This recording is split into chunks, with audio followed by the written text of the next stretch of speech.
And we welcome you live to Las Vegas Motor Speedway, where NASCAR Nationwide Series action on this very fast and very tricky mile-and-a-half track is about to get underway. The cars are fired along the pit lane, about to roll off, and race 3 of the 2013 season takes the green flag in just moments from now. Glad you've joined us for our ESPN exclusive coverage of the NASCAR Nationwide Series. Top stories on the day: Kyle Busch returning to Joe Gibbs Racing for this season in nationwide competition, dominating the field last Saturday at Phoenix, but frustrated in this series at his hometown track. Kyle, a Las Vegas native, starts 23rd today. Can he get that breakthrough nationwide series win at his home track? Qualifying rained out because of damp weather yesterday. They used the time scheduled for qualifying this morning for a practice session, so the field lined up according to NASCAR rules, essentially last year's owner points. So Brian Vickers in that bright yellow 20 with Joe Gibbs Racing gets pole position for today's race. You'll see the starting lineup along the top of your screen very shortly. Our ESPN in-race reporter today is one of the Joe Gibbs Racing Toyota drivers, Elliott Sadler, getting ready to go. New look, new team for Elliott this year, but the same desire to win. Let's talk with him. Hey, Elliott, Dale Jarrett, the ESPN. Our first question is it comes from our mailbag, and one of your many fans in Texas, this would be Heather from Austin, asks, what's the biggest difference coming from the Chevys of RCR to the JGR Toyotas this year? Well, it's just that the whole inside of the car, my office, is a lot different. You know, a lot of the terminology, a lot of things that we use, the steering's a little different, the throttle system, the braking procedures.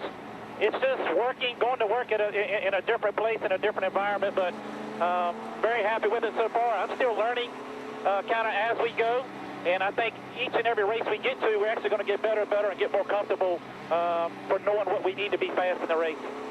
Hey, Elliott, I know you were looking forward to that practice time they had scheduled yesterday, but very limited amount this morning. You get your car close to where you need it?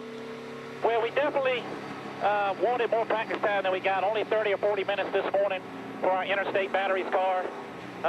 Yesterday was a very long day, sitting around here all day waiting for the rain. I'm glad the MGM Grand's got great, nice, comfortable beds to sleep in. It was a long day to get rested up for today. But we do have a competition caution. We can make some adjustments then. 300-mile race. We got to come through some traffic, but not the practice that we wanted, but we're all in the same boat. All right, you have a good day. Hey, just in case it helps you any, when I won my first Daytona 500, I was in the interstate batteries car in garage stall number 11. Maybe that'll work. Now Andy's going to talk to your crew chief, Chris Gale. Good forward, guys. Hey, Chris Gale, Andy Petrie up here in the booth. Limited practice today, and your Sprint Cup teammates have had quite a bit of track time. With this new Gen 6 car, is there any information that they can find out that can help you here today? You know, Andy, I think most of the things we talked to them about are tire pressure related, scuffs versus stickers, and kind of some shock package information that you struggle with kind of here for the bumps. Other than that, not a lot of transfers other than kind of direction the track may be going. That's about all we can really take from them. Well, let's hope you made the most of that little short practice you had, and good luck today. Thanks for talking to us, Chris. Thanks, Andy. So new team for Elliott Sadler, new crew chief for him, and our over-the-wall reporter today, Chris Taylor, the rear tire changer for Elliott Sadler, is in a new situation as well. Chris, you won 9 times with Joey Logano last year, but a little different circumstance this year. Yeah, definitely. We had an opportunity to win an Owners' Championship last year, but this year we're racing for points, trying to get Elliott a driver championship, hoping to put this Interstate Batteries Toyota Camry up front today and get us a win. Chris, have a great race down there. Thanks for carrying our camera. All right, thanks, guys. Chris Taylor, rear tire changer for Elliott Sadler today. He's got one of our high-definition cameras. The other high-definition onboards that you'll see in the race cars today being carried by Brian Scott, the Nationwide Insurance camera. There's Austin Dillon with our AdvoCare on board. Trevor Bain has got the American Ethanol camera. Elliott Sadler, the Toyota on board. Brad Keselowski, the Ford EcoBoost camera. And Justin Allgaier has our Chevy on board. Normal deal here, no mistakes, nice and smooth. Let's have some fun here. Justin with that Chevy on board. Here's Kyle Busch with our Goodyear on board. And Dale Earnhardt Jr. starting deep in the field with the Nationwide Insurance camera. Final stories from pit road on the final pace lap before the green. Here's Jamie Little. Well, Alan, one driver who's off to a great start this season is Justin Allgaier. He's tied at the top of the point standings with Sam Hornish Jr. And now today, he happens to be at his best racetrack. In 4 starts, he's finished in the top 10 all 4 times. However, the only practice session they had, he was mid-pack. They're going to rely on that experience and hope that that will be enough to get him to victory lane. Dr. Jerry Punch. Major objective in the offseason for Sam Hornish, the Penske team, was find a way to finish strong. You know, new crew chief Greg Irwin watched every race last year and said, you know what, the miscues and mistakes came in the final 30 laps. He said, guys, football teams get in the red zone and realize they've got to score. For a race team, the red zone is the final 30 laps. That's when we've got to get it done. If we do it like that today, we might win a race or maybe a championship. Alan? All right, Doc, thanks. So as we are a half a lap from the green, and NASCAR is scurrying a safety truck out to pick up a last-minute piece of debris on the apron of the track. They're saying we should be good to go, that the truck should be clear in time to start the race. A 1.5-mile track, 300 miles. It's 200 laps to make up the distance today. This is a place where fuel mileage has become a factor before, and with a very limited amount of practice just this morning, and some of these teams really taking wild swings at adjustment setups in the garage, some of these drivers have no idea what their car's going to do when they sail off into turn 1. Some of them have an idea, and they don't like it. Some of them from practice didn't like their cars, so we'll see what kind of changes they made and see how they work. Yeah, and one thing I'm looking at, Brian Vickers has chosen the inside lane to start this race. Last year in this race, the outside lane was the preferred lane that the drivers took that did well. So we'll see how this works for Brian. That roar from the fans and that sight of the pace car turn it onto the pit lanes, all you need to know. We are ready to start the Samstown 300 at Las Vegas for the NASCAR Nationwide Series.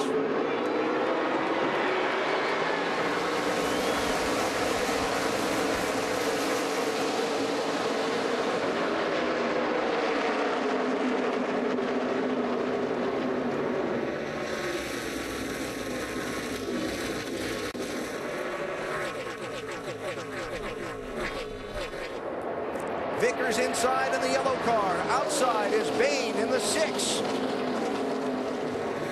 Well, Vickers drove the thing off into turn 3 and made that work. It looked like Bain was going to have the preferred line.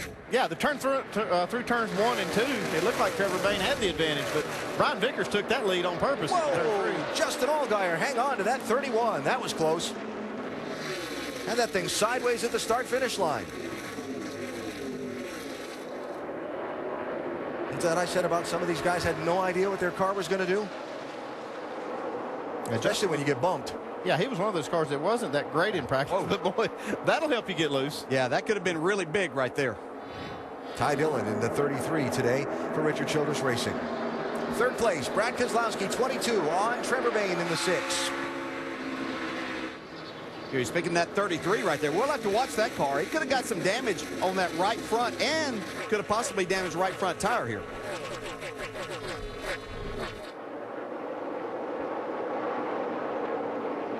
Trouble, turn 2.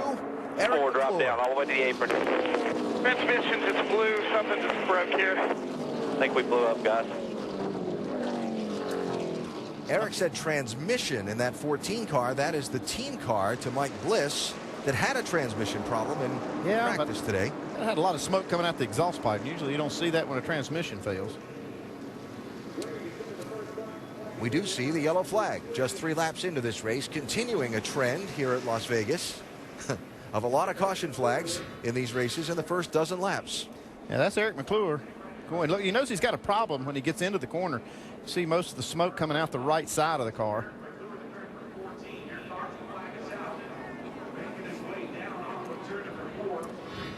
And the driver 13th in the championship coming into the race is going to make that left turn into the garage in the very early going. Caution out early at Las Vegas with Brian Vickers leading the opening laps. With Nellis Air Force Base as the backdrop, you look as the cars work the backstretch of the Las Vegas Motor Speedway under the caution flag. Caution out just 3 laps into today's race when Eric McClure had a problem that looked to be under the hood of the 14 car, and the cleanup crews are just about done with their business. Dale Earnhardt Jr. starting pretty far back in the field at the green flag, Dave, but he's moved up a little bit on the start. We mentioned in pre-race, Alan, that he called out his crew and was very angry. He actually got on the chip after this little incident with Darrell Haar in the 4 car in practice, but his car was already behaving very badly, and that's when he got angry about his crew, telling them to do something about this race car. Well, they've done it. He's picked up 8 positions since the start of the race, and before the race started, he promised a little more decorum. I'll be a lot more patient in this race than I was at practice, I promise. And hopefully we got things sorted out. If not, we got a competition caution, and I don't care if you got to pull the hood. We're going to work on it and try to fix it. If it needs a little help, we'll do whatever it takes. Positive Jr., the owner of Junior Motorsports, letting his team know we're going to get it done. All right, Dave, thanks. And the field getting the 1-to-go signal now. We'll go back racing next time by. Yeah, it can be frustrating a lot of times when the car's not the way you want it. The drivers sometimes will just get up on the chip like Dave said, and it's sometimes very difficult. But it's usually not the most productive way to get where you need to be. Doubled up for the restart. Vince, something going on with that double deuce? Yeah, the 22 of Brad Keselowski. Keselowski a little bit concerned that maybe all the wheels weren't tight. He said he had a pretty significant vibration during those first few laps. But crew chief Jeremy Bullins confirmed with the crew and confirmed with Brad that all wheels were tight. He said it's drivable but loose. Really good through the center. Jeremy told Brad, it's going to come to you. Hang in there with it. All right, Vince, thanks. So Keselowski getting ready to go from the outside of row number 2. Vickers and Austin Dillon bringing the field to the restart. And I mentioned the trend of early cautions continuing at Las Vegas. Once again. Yep. I'm sure you'll have something later in the race, too, won't you? Think so. Yeah. Might not be what you're used to, though. There's still time for another one before lap. And still that competition caution coming up at lap 35. Vickers again choosing that inside lane in that bright yellow car.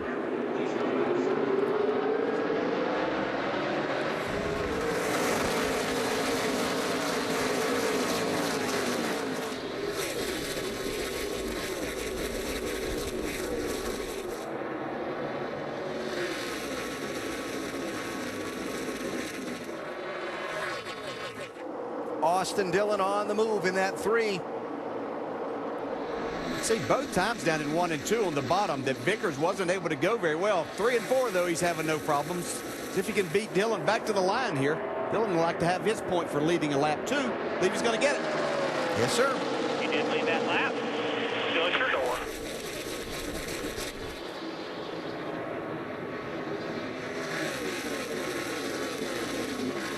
Things that makes it so difficult to race side by side down into turn 1. You get that aero looseness because you're not getting all the air on your car.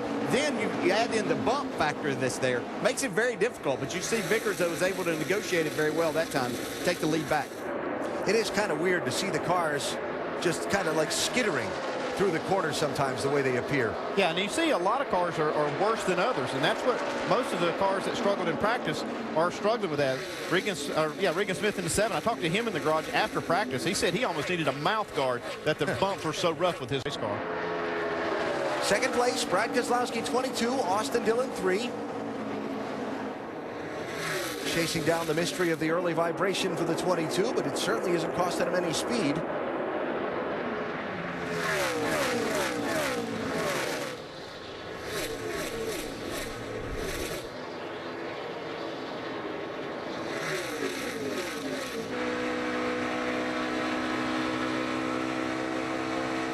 And I got to think, Dale, on tracks that are as bumpy as this one, a vibration has to be almost amplified. Yeah, it really is. And makes it difficult a lot of times to be able to distinguish a little bit. But it gives you more pause for concern whenever you do have those bumps and have that vibration too. So, but Brad Keselowski seems to be fine with whatever he had going on.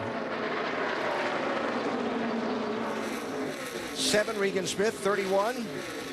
Justin Allgaier in the 8th and 9th positions, with Elliott Sadler right behind them in the 11.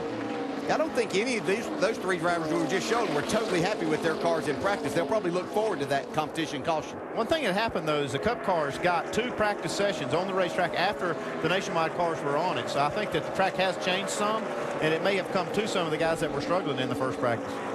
Kyle Busch already up to 13th place. started 23rd. And Kyle Larson, the young phenom out of California, right with him. 32 car. Started in 13th. He's kind of holding station at the moment, but it wouldn't be a bad thing to follow that 54. But no, he raced hard with Jimmy Johnson in Phoenix last week, so he can hang with Kyle Busch here. Be a quick learning lesson for the young man. There's 9th place here. Sadler in the 11. Allgaier in the 31.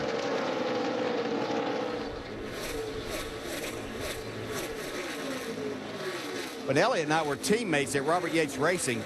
We went to certain tracks, and Kentucky would be a place that we would go test, and it was rather bumpy. Elliott was really good in getting his car over the bumps. Really good at working the throttle through that, not overdriving it, but making a lot of speed. One of the things I noticed after the practice session, I looked at the cars in the garage area, and I could see that the setup was quite a bit different on this 11 car than the other Gibbs cars, in particular the 20 car of Brian Vickers. So they're going at this a little different, and it'll be interesting to see just who has the best setup today. Here's something else I noticed when that shot looking forward from Allgaier and Elliott Sadler's back bumper. They call them the mouse ears on the spoiler. Just got one on the rear deck of that 11 car, just on the right side, none on the left. Yeah, that's interesting to see. They do have that discretion. NASCAR gives them that of how they use those ears. And if you don't run, the least amount of that gives you the most straightaway speed, the less drag. But it does cost you a little downforce in the corner. Not many teams choose that option. Most of them run all the spoiler they can, but an interesting choice there by our in-race reporter for the day, Elliott Sadler and his team. It's a good observation on your part, Al. Get lucky every now and then. Brian Vickers, we'll observe, is in the lead and has led most all of the laps so far. Austin Dillon leading a couple, but it's been mostly the Vic out in front. And here in Las Vegas, there's a new leader in the NASCAR Nationwide Series race. Brad Keselowski, former series champ, reigning Sprint Cup Series champion, has just gone by Brian Vickers and into the #1 spot in this race. It happened a moment ago down in turn 1 when I guess you'll have to say Vickers got the bumps wrong. Yeah, we talked about how rough these things can be and just how critical it is to make these cars go through the center of the corner. And those bumps make it very challenging. Hopped over one the wrong way and didn't settle right. And off he went up the track. Yeah, you have to be back in the gas so much. You can see that car really rotating in the center of the corner, which is a good thing unless you start to get a little bit loose. The back end gets hung out. Hard to catch, but Brian did a nice job. Lost the lead, though. So third leader of the day is Keselowski, who's quickly put a gap on Vickers. There you see first to second.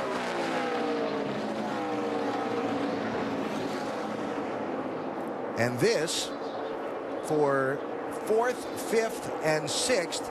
Trevor Bayne in the 6, Brian Scott in the 2, and Sam Hornish Jr. in the 12. What a nice start to the season it's been for Brian Scott in this 2, quietly but very consistently knocking off top 10 finishes. We saw him last year have a lot of really solid runs, but just couldn't ever seem to finish things off. Found themselves with pit road penalties or getting involved in an accident or something like that. You can see the talent that's there. Yeah, one thing, he drove for a great team with Gibbs last year and has had some success over there. But this particular team is the one that's finished second in the points the last 2 years. This is Elliott Sadler's old ride, and there's a lot of stability over there with that race team, and I think that's really helping Brian Scott. Brian, one of just 3 drivers to have had top 10 finishes in both of this season's opening races. And Vince, right now, he's having another solid day. Yeah, the race car feels pretty good to him. He says it's a little bit free, but not too bad. And one of the things that I think is making a difference with Brian Scott is just a continuing growing of confidence. He really feels comfortable with this group. It was, as you guys noted, the same team that was on the 2 car last year with driver Elliott Sadler, so there is consistency there, and that's exactly what Brian Scott is looking to develop this season as well from the driver's seat. Just a more consistent performance over the course of the season. And sometimes as a driver, too, we talked about him being at JGR last year. Yeah, that program's had so much success. We talk about Kyle Busch putting pressure on himself to win here.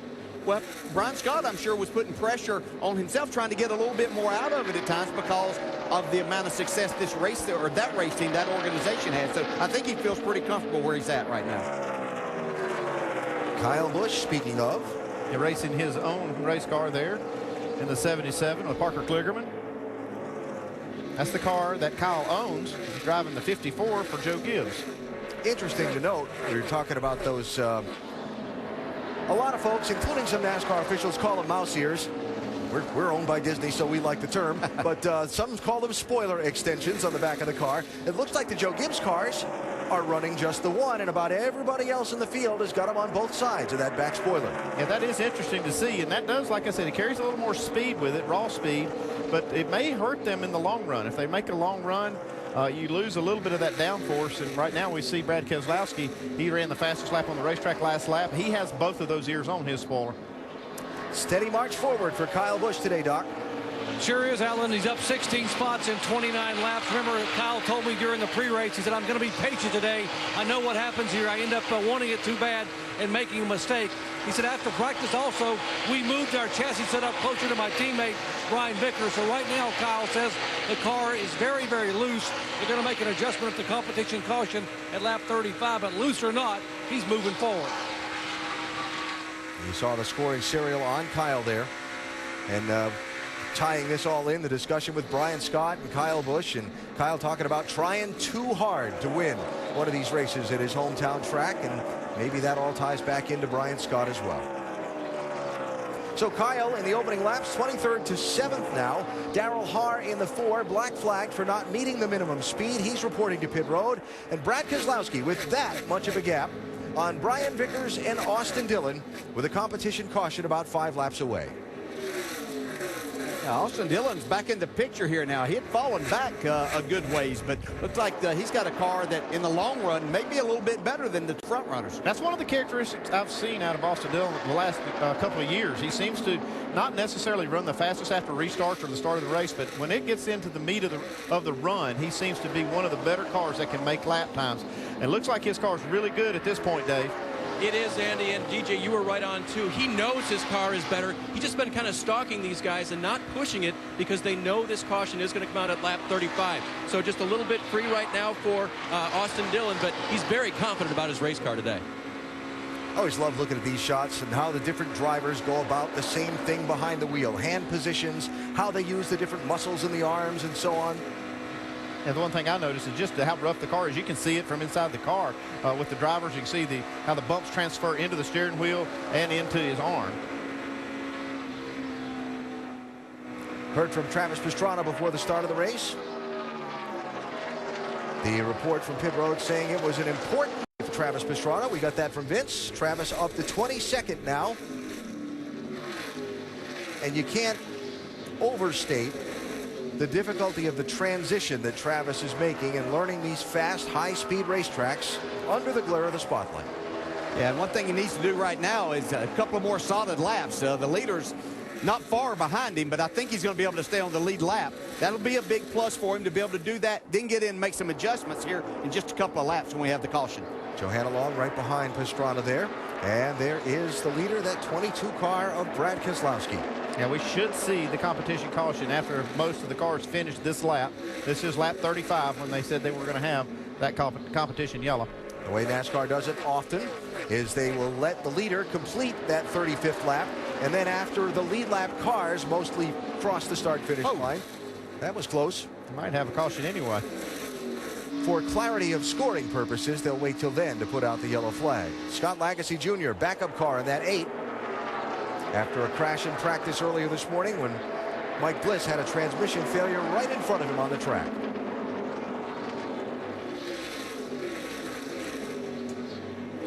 And if Lagasse can stay right there and be the first car lap down at the yellow, he'll at least get the free pass. There's the yellow. Caution, caution, caution, caution. Competition yellow here. Hey.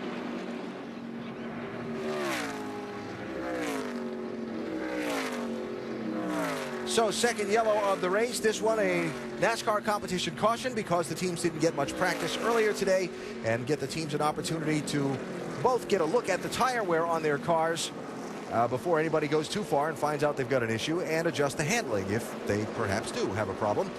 No problems for Brad Keselowski as the leader, except perhaps someone he's keeping an eye on coming up through the pack. That would be Kyle Busch. Give me some perspective. You know, I know 54 car is really fast. How's he coming? P7 right now. Hasn't made a whole big move. Brad knows. Yeah, he knows who he has to beat today. And so Keselowski and Jeremy Bullins and all the other drivers and crew chiefs with a chance to regroup here. Greg Irwin talking to Sam Hornish Jr. I'm not sure exactly what his crew chief thought was a big move, but I mean, that's 16 spots that he's moved up. I consider that pretty significant in 35 laps, but that's just me. Anybody try 2 tires here? Oh, yeah, I'd say they will. You know, this is one of those things. I mean, you see Kyle Busch has made up most of his track position, so they might opt for 4 tires and try to make a little adjustment on his car. Remember, this Vegas pit road is curved. Sometimes people get themselves in trouble with speeding penalties on pit road because of the curves in some of those zones. First chance for the crews to go to work. Points leader Sam Hornish said, I'm tight in the middle, free in, free off. They're going to go ahead and go with 4 tires, air pressure change, maybe make a chassis adjustment. We're talking about it now. Jamie. Parker Kligerman says the rear end of his car does not feel like it's in the track. Too loose. Down on the track bar, 4 tires, Vince. Keselowski, upper right-hand portion of your screen. The car is free, so they're going to make air pressure adjustments in both rears. Also a vibration, so 4 tires, Dave. Bottom right, second place, Brian Vickers. Lost the lead earlier because of traffic. A 4-tire change now to tighten up his race car. He'll be about 3rd off of pit road. Ellen, maybe 4th? Because we do have a couple of takers on that 2-tire strategy, Dave. Trevor Bayne and Regan Smith will have just fresh right side tires for the restart. A year ago, that 6 car went to victory lane in this race at Las Vegas. It was driven by Ricky Stenhouse Jr., who went on to win the Nationwide Series championship. He had his work cut out for him a year ago. He had to hold off Mark Martin on a couple of late restarts to get that trophy, but he did it. And Ricky joins us on our broadcast next from Las Vegas.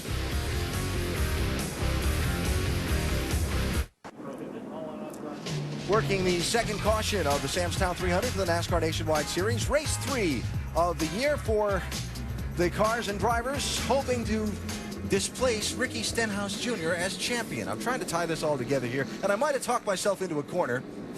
But I know this. The defending winner of this race and the defending Nationwide Series champion has joined us in the booth as we wait the cleanup. Trevor Bayne leading right now in that 6 car. Last year, Ricky drove that 6 car to victory lane here at Las Vegas. Ricky Stenhouse Jr., thanks for the time. I know you'd rather be out there. That's for sure, man. It's especially seeing it from up here, you see a lot. But, you know, this is going to be a great race. They didn't have a lot of practice, and I told Mike and Trevor and those guys that they should be good to go. The sun's coming out, and it was pretty hot and slick last time we were here. Track changed a lot from the morning practice they had till they got out here today. So I'm sure a lot of changes are going on right now. Okay, you talked about the track changing, so you've moved from a different car into the Cup car. How much difference is that for you, and how are you kind of handling that adjustment, new crew and everything? For me, it's tough. You know, these 1.5 miles, I want to charge the corner as hard as I can with the extra 250 horsepower we have in our Zest Ford Fusion today. It does not work that well. You know, the horsepower difference in these cars is so big that you know, you're able to, you can come all the way out of the throttle on the Cup car, let it roll, and then get back to it and actually be a little bit faster. So that's the things that we've been struggling with as a driver. Well, what do you think about this call Mike Kelly made to get Trevor out there in the lead with these 2 tires? Glad I'm watching. No, no, Mike's a great crew chief. He did awesome all year long, so he's got a plan. Okay. All right, so now we're going to turn around and face the racetrack here and call a little race action here as we get ready to go back at it. Here's a look at the restart order for you. Trevor Bayne and Regan Smith with just new right side tires will lead this field around to the green. Then the man who was leading at the caution, Brad Keselowski, established that Scott Lagasse Jr. did get the free pass, had just been lapped by the leader at the yellow flag. And let's see how all this turns out here as they get back up to speed. Green.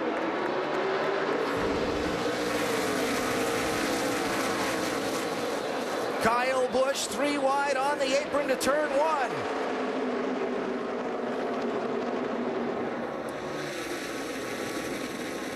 Didn't he tell us he was going to be a little more patient? I think that's what I heard him say since he's been trying too hard at this track.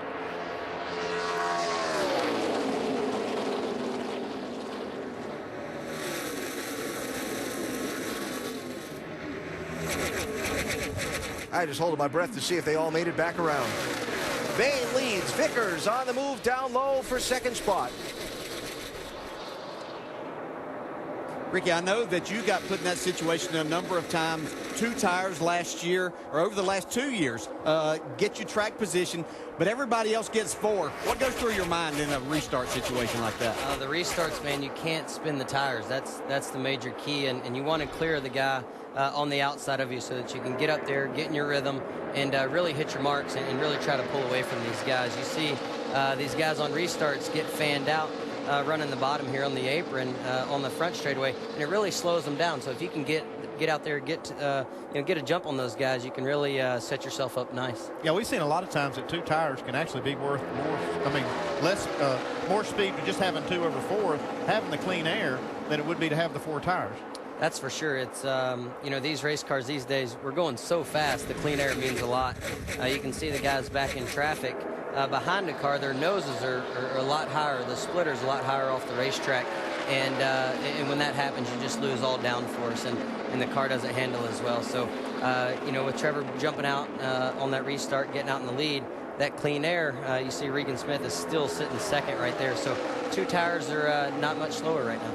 Sam Hornish's car looked good in practice, the first practice session that they had this morning, the little short one. He felt really good about his car. Looks like it's still pretty good. I was just thinking whatever adjustments Greg Irwin made on that pit stop, that 12 car was really like it, because he has moved up a few spots here since the restart, and aggressively too. Greg Irwin's a great crew chief. I had a chance to watch and really see what him and Greg Biffle did at Roush Fenway, and sit on their pit box a lot. So Sam's got him a good one right there.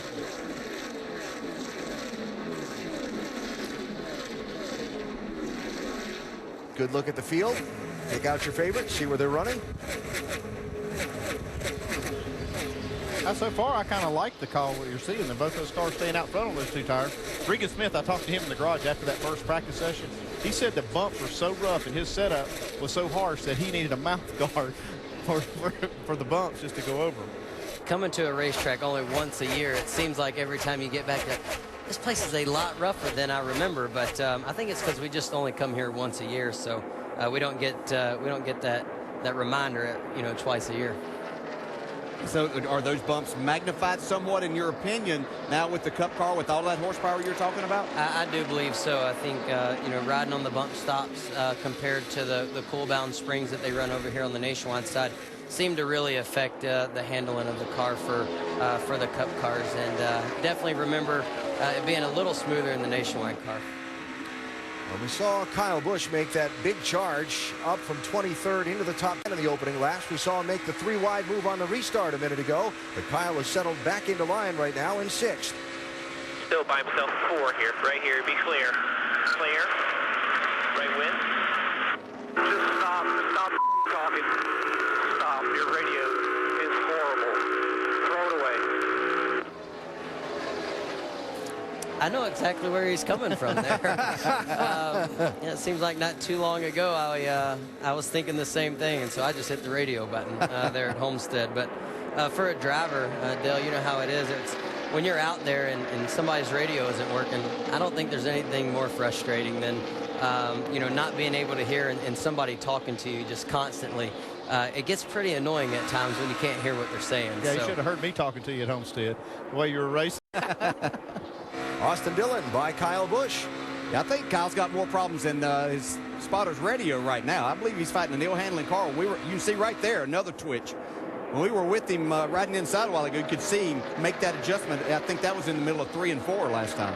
Yeah, Ricky, I don't know how much you keep up with the way these setups have developed in this series, but it has been, like you said, the coil bind. You see a lot of teams now doing something a little different on that right front, and I see some of those cars riding the bumps better than the cars that are actually on that coil bind setup. Yeah, we ventured off into that a little bit last year. I think some of the Gibbs guys were the first to do that, and seemed to, the rougher racetracks, they seem to have a little better handle on it. Last year here, we didn't have an issue over the bumps, and really could roll the middle to the top in 1 and 2 and really kind of get away from those bumps and seem to help our speed out a lot. But yeah, the difference in setups, from the beginning of last year to the end of last year, they really change over time, and you got to stay up with it. You can't come to a racetrack and say, hey, this is what we ran last time, and expect to be the best.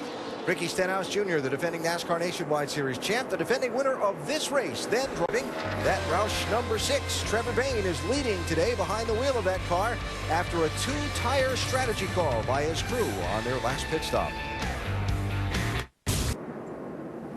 Caution out, and you see Joe Nemechek driving away from the scene of the incident in turn number 2. Third yellow flag of the race. Joe with some pretty good damage to that 87 car after contact in the corner set him spinning around.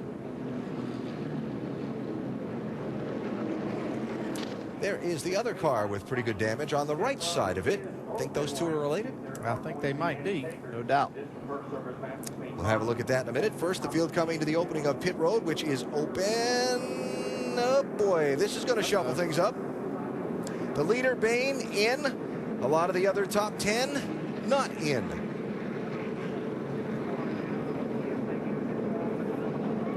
That's got to be an ugly feeling behind the wheel. Dr. Terry Punch. Kyle Larson doing a nice job. A little bit free on entry, free on exit, a little tight in the middle. So they want to make sure when you're a rookie, you're trying to learn how to race here. They make adjustments, and they certainly top it off with Sunoco fuel. Dave. Champion 6 team, really not a lot of debate about it. A wedge adjustment for a car that was starting to get a little bit, it started out on the tight side. Little snug in, little free off. Not a big adjustment. It's full of Sunoco fuel and 4 tires. Yeah, when you're the leader, sometimes you think that you can drag a lot of guys in with you, but that time he didn't get a lot of takers behind him. All right, so we'll regroup on where that puts Trevor Bayne for the restart in a minute. First, let's show you now the cause of the caution. Joe Nemechek running in 20th place in turn number 2. Mike Wallace is that orange car. Like that car might have bottomed out in those bumps down there. Sure jumped up a lane to get into Joe. And that the result for the Nemechek car. Fortunately, both have driven away. So while we work the caution, remind you about the NBA Sunday Showcase featuring a couple of matchups. 1 Eastern, the Celtics and the Thunder. Then at 3:30, the Bulls and the Lakers. Coverage tips off with Kia NBA Countdown at 12:30. Celtics Thunder at 1, Bulls Lakers at 3:30, all Sunday on ABC.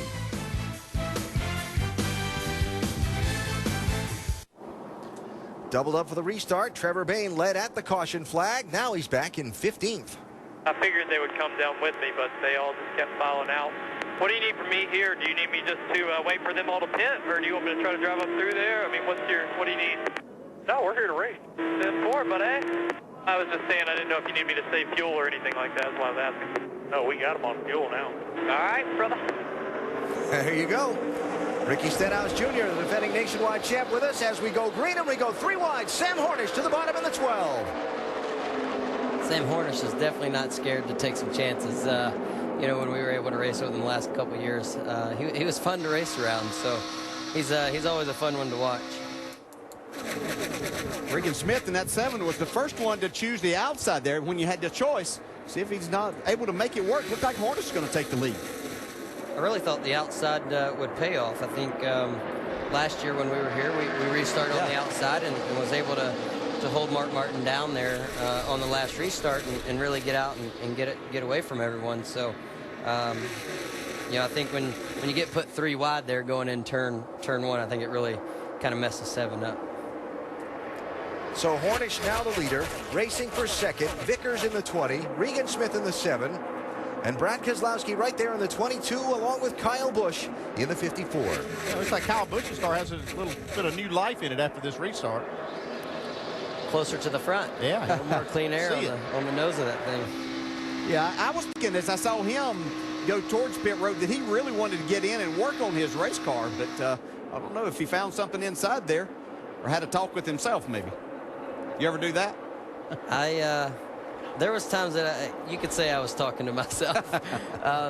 It generally comes on times when you make a mistake. You know, like a Kansas when we crashed our car trying to go win a championship. I think that's when I would do my most talking to myself. My first thought was when you talk to yourself, did you listen? But we'll set that aside for a moment and check in with Doc.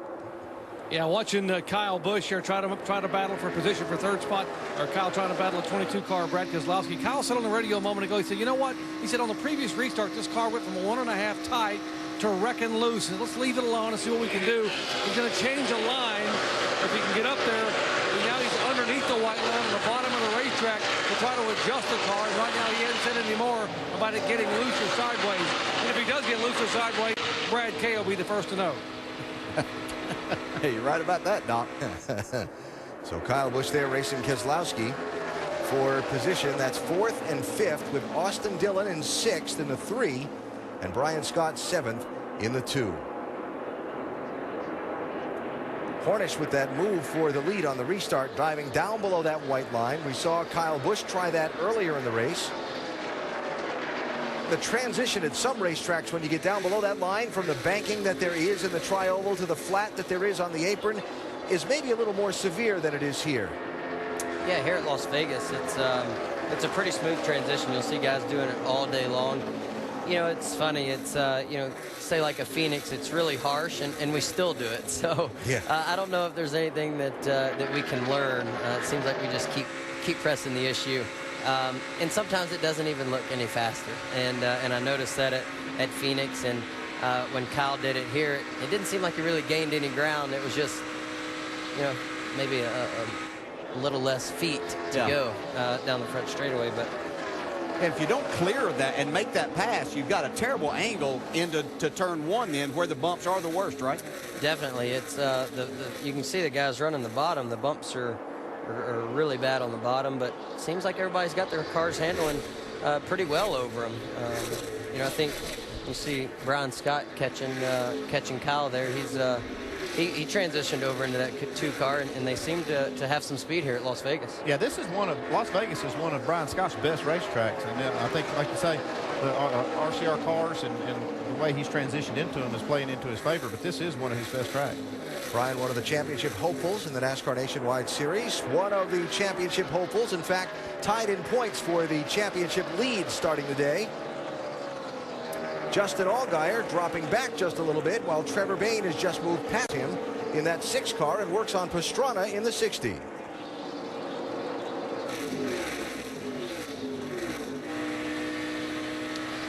Justin Allgaier had a great run last weekend, and you know, Turner Scott Motorsports, I feel like they've really stepped up their game this year. And talking to Harry Scott in the offseason, they did a lot of testing, and they're ready to go this year. So see how that pays off. So Allgaier back now to 14th spot. Jamie, what's going on there? Well, I talked to his crew chief, Scott Cipodelli, and I said, what's happening? It sounds like the car is handling okay. He said, we're just down on power. For some reason, we have been slow all day. And just a moment ago, Justin came on the radio and said, I'm trying, but I cannot pass. I don't have the motor to get around him. He's talking about Travis Pastrana ahead of him. Remember, this is a big day for Justin Allgaier. He came in here tied with Sam Hornish Jr. in the points lead, and Sam now, of course, is leading, Alan. Yeah, Jamie, and a really good look as we watch that onboard from Justin, the helmet bobbing up and down, and just how rough it can be on the driver strapped into one of these machines at 185 miles an hour. And I'm thinking it's never really easy to pass one of these Fords anyway, is it, Ricky, with that engine? Roush Yates has done a great job for us over the years, so I know you know how that horsepower is. So these Nationwide cars, it's all about you know, you need great horsepower, but you got to have a great handling race car, because you really got to keep your momentum up through the corner. And a car that's free enough to keep that momentum can look like it has 15 extra horsepower. So definitely got to have both here on these mile-and-a-half racetracks. On scheduled visit to pit road for Jason White. He's returning to the track now, as Kyle Busch and Brian Scott continue to race there for 6th and 7th place. Sam Hornish Jr. going to the front after the restart and is out in front by 1.4 seconds over Brian Vickers, the current series championship leader, in the #1 position in this race, hoping to go to victory lane. Reminder that you can check out NASCAR.com/RaceBuddy and watch all the coverage today live from Las Vegas with 10 live camera race views in HD, live chat and live leaderboard. NASCAR.com/RaceBuddy. Sam Hornish Jr. leading today's NASCAR Nationwide Series race from Las Vegas. And we invite you to go to NASCAR.com for all your latest NASCAR information.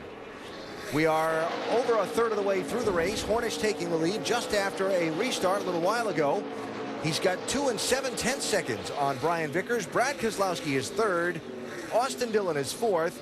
And that is the race for 5th on back. 7 Regan Smith, 54 Kyle Busch, 2 Brian Scott.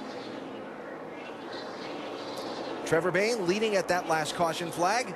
Went down pit when a number of the other front runners didn't. Restarted 15th.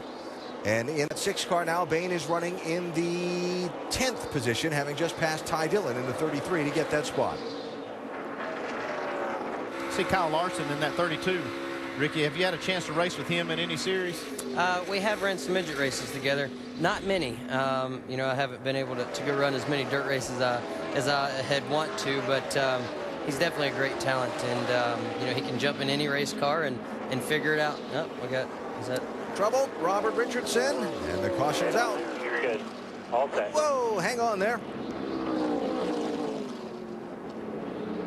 It's always nice to be able to spin and not hit anything and keep going. That's always a good day.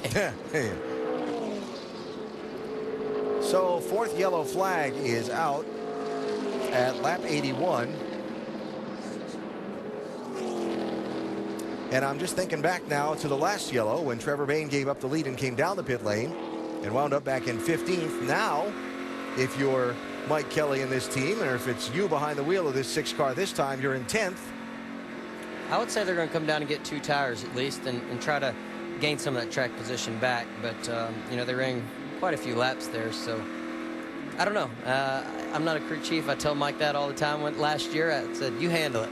You tell me what to do. So, you know, maybe fuel only to try to get the lead there. I don't know what they're thinking. Be interesting to see. Cause of the caution that sent Robert Richardson spinning around. Like he just lost it, got away from him. Oh, that was close. That was close. Brad Sweet. And it's not over yet.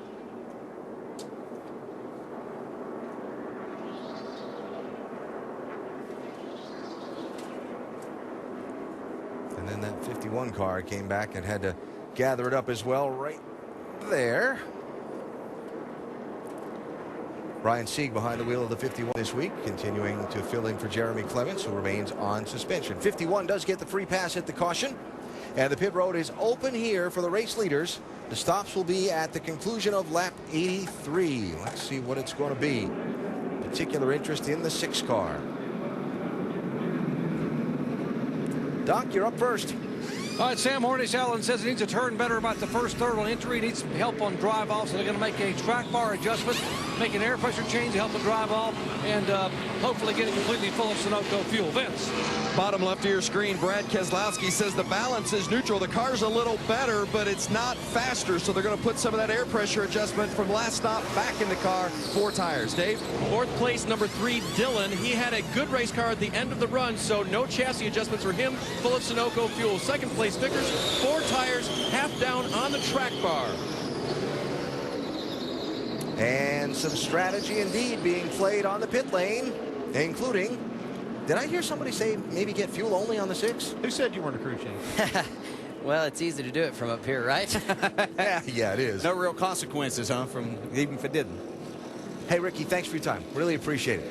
Not a problem. I got you some Zest soap for a long, hard day's work up here. Andy needs that. Oh, come on. Ricky Stenhouse Jr. starting 7th tomorrow in his Zest Ford in the Sprint Cup race, the defending nationwide champ, with us today at Vegas. While we wrap up the caution here at Bristol, here at Vegas, remind you about Bristol. I knew where I was going with this. Short track racing at its best. Next Saturday, 1:30 Eastern on ESPN. Hope you'll join us. Also coming up next weekend, the Amalie Oil NHRA Gator Nationals from down in Gainesville, Florida. Qualifying 1:30 a.m. Eastern next Sunday, ESPN2. And the final eliminations, 7 Eastern, a week from tomorrow on ESPN2. So Trevor Bayne came down the pit lane in 10th, fuel only, came out with the lead. Kyle Larson also with fuel only. Sam Hornish Jr. restarts 7th after leading at the yellow flag.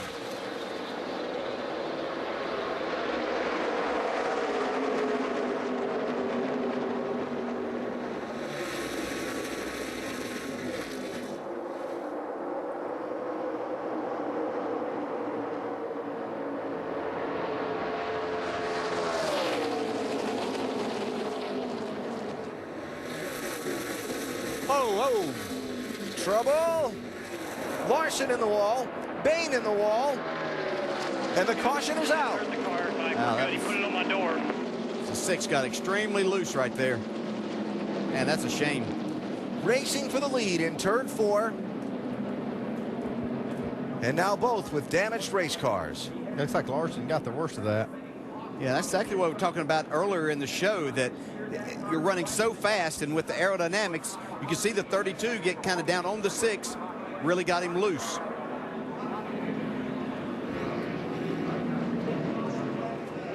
You see Larson drove the car in hard, got up on the outside of Trevor. Yeah, Trevor just had to walk his car up the hill and got into the left rear of Larson. Yeah, I think Trevor was trying so hard to get the lead back right there. He drove it off in the corner and then tried to jump back in the gas. Just a big mistake right there. Heard a snippet of Trevor talking about the 32 car being on his door in the air and all that. Yeah, but they were up the racetrack quite a bit. I mean, Larson gave him plenty of room. Yeah. Stupid kid. Still good. It didn't hurt the car. Well, looks like it hurt that 32 a lot, Doc. Yeah, pretty significant damage. And I think what the biggest concern is what it did to the driver inside, because Kyle said, what did I do wrong? Did I do something wrong? Did I make a mistake? Did I make a mistake? He's only had a total of 40 minutes ever on this racetrack in practice today. He said, no, you did nothing wrong, but we got some damage. You did everything you could do. They're going to try to work on the right rear. Dave. They're going to take a look on the right side of the 6 car first. They did ask Trevor if the steering was working well or if it was tracking straight. Pretty well, he said so. They'll work on the body damage to the right side first there, the right front, particularly where he got into Kyle Larson. You see the bar going in to try to pry that right front fender out. Yeah, this is not what this team needed. They got kind of dug a hole for themselves at Daytona. They just needed a string of solid finishes. They didn't need to be taking chances like this in the beginning part of the race. Close call right there with a crew member. Plenty of time, middle of the backstretch. And from our radio Stop right there, Trevor. Stop. we're listening to at this SIG, they're putting a lot of the blame on Kyle Larson there. And Kyle Larson did nothing wrong. He was doing the job that he needed to be doing, trying to take the lead. And I think they'll go back and see that was the case here. Well, all this a result of some strategy played on the last pit stop to get Trevor Bayne and Kyle Larson up to that front row.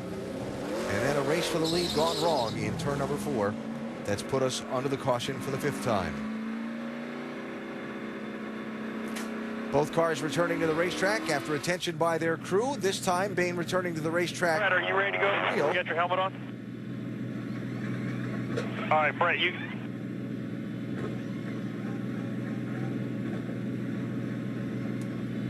All right, Brett, go, go, go. Brett, go. Oh, Trevor, not you. Brett. Trevor, stay. Plenty of time, middle of the backstretch. Stop right there, Trevor. Communication. Or lack thereof. Tough day for the 6 and 32 teams, from racing to the lead to damaged.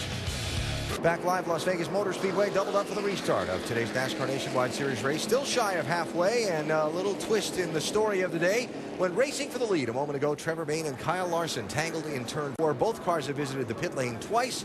Both cars are back on the racetrack for this restart. You take a look at the restart order.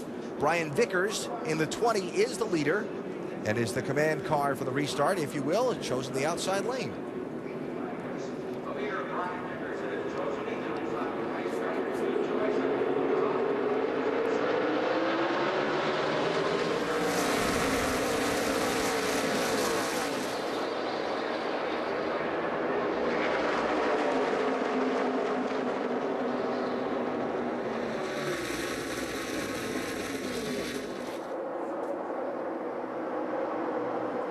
This could get interesting. 99, Alex Bowman. Remember the great run at Daytona. Little strategy by his team to get him up into this lead group. And he's right in the mix of this fight. I think Brian Vickers was kind of doing a test there as far as choosing that outside. He'd restarted from the inside a couple of times, but I believe maybe got some sun on the racetrack. I think this place is getting a little slicker. Ricky Stenhouse talked about that, and I believe that that outside might become the preferred lane to restart from here later in the race. Little 3 wide there. 30 PK, 7 Smith, 31 Allgaier. Settling that out.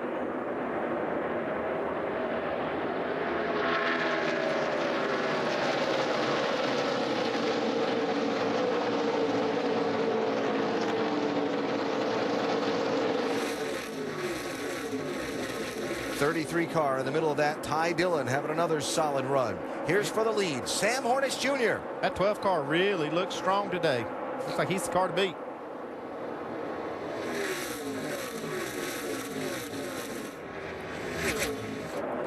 Made a 3-wide move and charged to the lead earlier.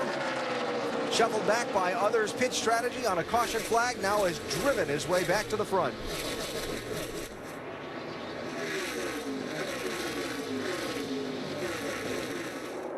Now about this young guy in the 99 car. And that's a lot of talent Alex Bowman has in that car. He didn't get to show it a lot last week. Got in an early accident at Phoenix, but very impressive. He had a great run at Daytona. I think they have a lot of high hopes for this season with him behind the wheel. Yeah, he kind of got caught up in something last week, like you said. Didn't get to show what he can do, but I've been thoroughly impressed with his success that he's had so far. 19-year-old, native of Tucson, Arizona, living in the Charlotte area now. A lot of success on the ARCA circuit last year after racing legends and so on, Dave. And early in his nationwide, Doc, is having a solid run again. Having a great run, but how about a 19-year-old rookie who is this smart? When he came into the racetrack, he said, he went straight to Mark Martin, the 4-time winner of this race, and sat down with Mark and said, tell me what you can tell me to teach me about this racetrack. Mark said the most important thing to know is back up your corners and don't overcharge the corner. He said your car will run well. Let the racetrack come to you. He went to Mark Martin for advice, and now it's working. Heck, I used to go talk to Mark Martin when I was 40. Wish I'd have gone when I was 20, but yeah, it's a good guy to go to. So that's an excellent effort because Martin, there's nobody better to talk to about, especially these type of racetracks than Mark Martin. And especially this one in particular. He's really good here. Mentioned Ty Dillon in that 33 car for Richard Childress Racing, Richard's grandson, brother of Austin Dillon.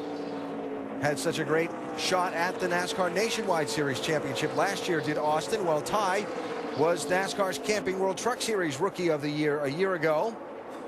Running that circuit again full-time, but in a limited number of nationwide starts, has been nothing short of impressive. He finds himself inside the top 10 every time he runs in this nationwide series. Just outside the top 10 right now, but he's very solid when he gets in these race cars. He damaged that right front fender just a little bit early in the race when he got into Justin Allgaier. Looks like they've gotten that fixed, and he's on his way. On board Dale Jr.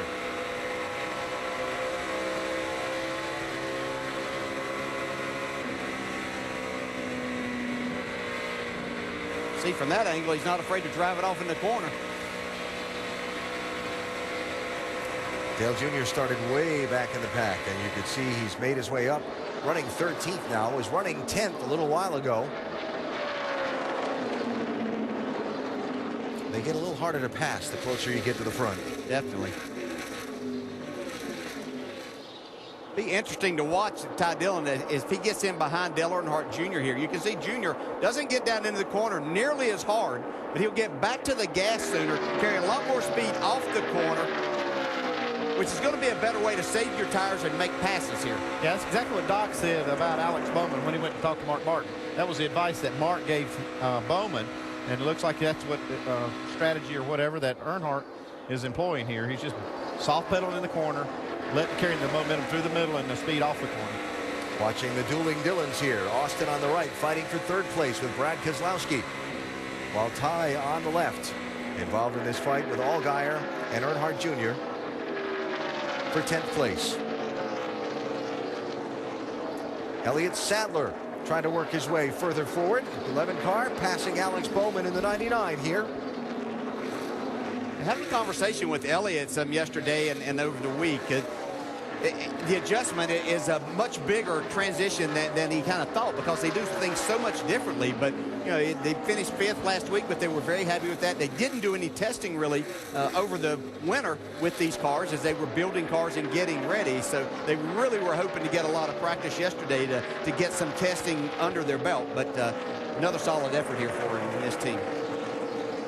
11th place, 31 Allgaier, 88 Dale Jr., 77 Parker Kligerman.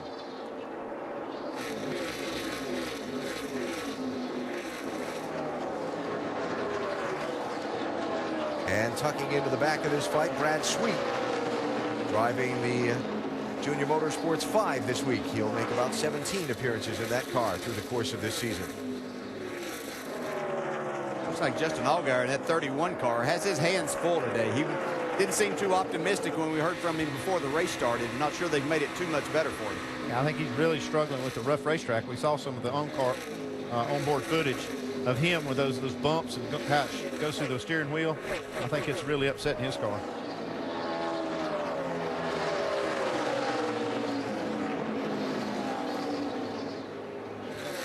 All this going on well behind Sam Hornish Jr., who has gone back to the lead in this race.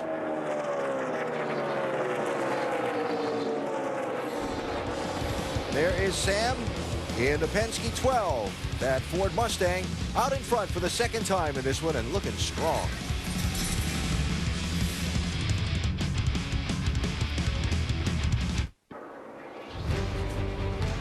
The second installment this season of one of the greatest rivalries in college sports happens tonight. Number 3 Duke traveling to Chapel Hill to take on North Carolina. And if the Tar Heels can pull off the win, two teams will be tied for second in the conference going into the tournament. Saturday primetime presented by DirecTV, Duke and Carolina tonight at 9 on ESPN and live on Watch ESPN. I know you're looking forward to that one, Park. Yeah, looking forward to it. They always have such great games. As was the first one earlier this season. And here in Las Vegas in our NASCAR Nationwide Series race today, we are just past the midway point of the event. And Sam Hornish Jr. is out in front. Let's go and set the stories for you of some of those running toward the front of the field. Up to speed with Nationwide Insurance, beginning with the leader and Dr. Jerry Punch. Thank you very much, Alan. Points leader, race leader, Sam Hornish Jr. said a year ago there were 6 races he should have won, but they had problems, mistakes, miscues in what they call the red zone of the race, the final 30 laps. They got to be able to hang on and not make mistakes today. Right now, Sam says the car a little bit freer on exit than he would like it. Otherwise, I'm really good. Dave. Brian Vickers runs second, Doc. He has led 25 laps today and feels like he could get back up and challenge if he could get through the bumps better. That may be hard to correct this late in the going, but he says the race car is great. I just can't get through those bumps. As for Austin Dillon, another good race car. This run, he says the right rear of the race car is getting just a little bit loose. Big Brother has been having a pretty good run so far today, trying to bring the 3 home in the top spot. Doc? Kyle Busch started back in 23rd, said he was going to be patient, and he was for about 4 or 5 laps, and basically passed 16 cars in 20 laps. He said the problem he's been having most of the day is the car gets aero loose. He's okay when he's by himself, but when other cars, the car gets wrecking loose sideways. They made a chassis adjustment. It's better, but not exactly where he needs to be able to win the race. And by the way, he's never won here at his home racetrack in the Nationwide Series. Behind him, in 5th position, Regan Smith. Wholesale changes on this car prior to the race. It's gotten better and better, but right now he's battling a car that's loose in, loose off. They want to make a major wedge adjustment on the next pit stop when they get a chance to get on pit road, as well as an air pressure change. Vince.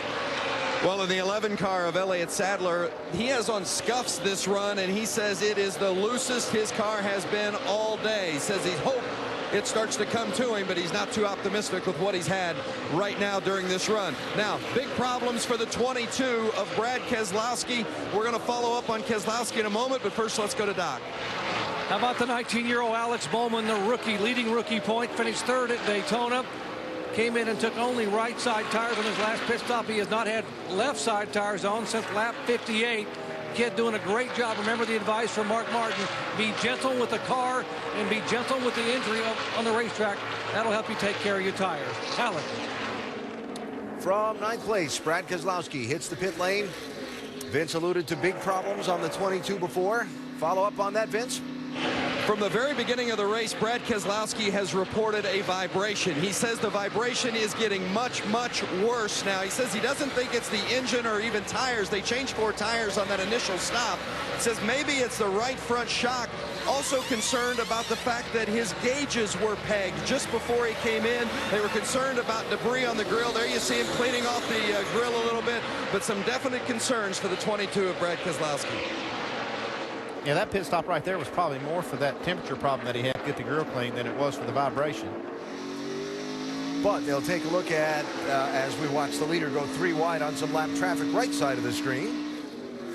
They'll take a look at the tires that came off that 22 car, make sure there were no loose wheels. Yeah, there'll be some evidence. If there's a loose wheel, there'll be evidence in the lungs of the wheel. There'll be oblongs, so they can tell that. But I believe that pit stop was probably for the gauges being pegged.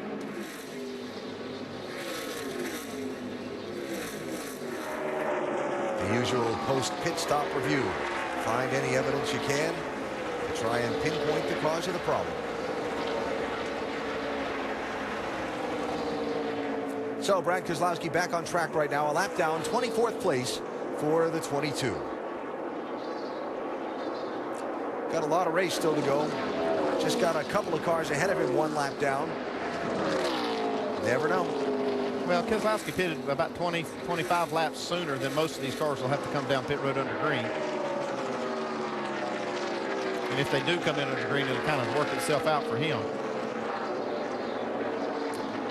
Sam Hornish Jr. leading more laps today than he has previously on mile-and-a-half tracks, and that's so important. People talk about the mile-and-a-half tracks as a group. Each one of them is distinct and has its own character and characteristics and demands on a car and driver, but as a group, 12 of the 33 races in the Nationwide Series this year are going to be on mile-and-a-half tracks, including 7 of the final 10. And if you're going to win the championship, you got to perform on these tracks. As we see Kyle Busch squeeze past Austin Dillon in some traffic. Yeah, they make up such a big part of it. And I think there are things that you can learn on mile-and-a-half tracks that will translate to other places, things that you can do, whether it's a shock package or things aero-wise that will help you anywhere that you can go. Yeah, the one thing you have with a mile-and-a-half track is speed. And when you have a lot of speed, little things make a bigger difference, especially aero changes or things that you can learn in the setup that enhance the aero. So, yeah, anything that you find here helps a lot at a high-speed track, but it also helps a little bit at shorter racetrack. Interesting seeing some things play out here. Kyle Busch getting by Austin Dillon. How much Sam Hornish has gotten away from everybody else in the field. And this is really the first really long, extended green flag run we've had in this race. All these cars pitted, sorry DJ, all these cars pitted at lap 83, and only a couple did when we had that quick caution with the race for the lead that went bad between Bain and Larson. So now these guys have had the first extended run of the race, and any performance flaw in their car is going to point itself out. Yeah, you're exactly right. And you start realizing now things that you really have to start talking to your crew chief about. 31 Allgaier, 5 Sweet, 60 Pastrana, 30 Piquet. This is all from 13th position on back.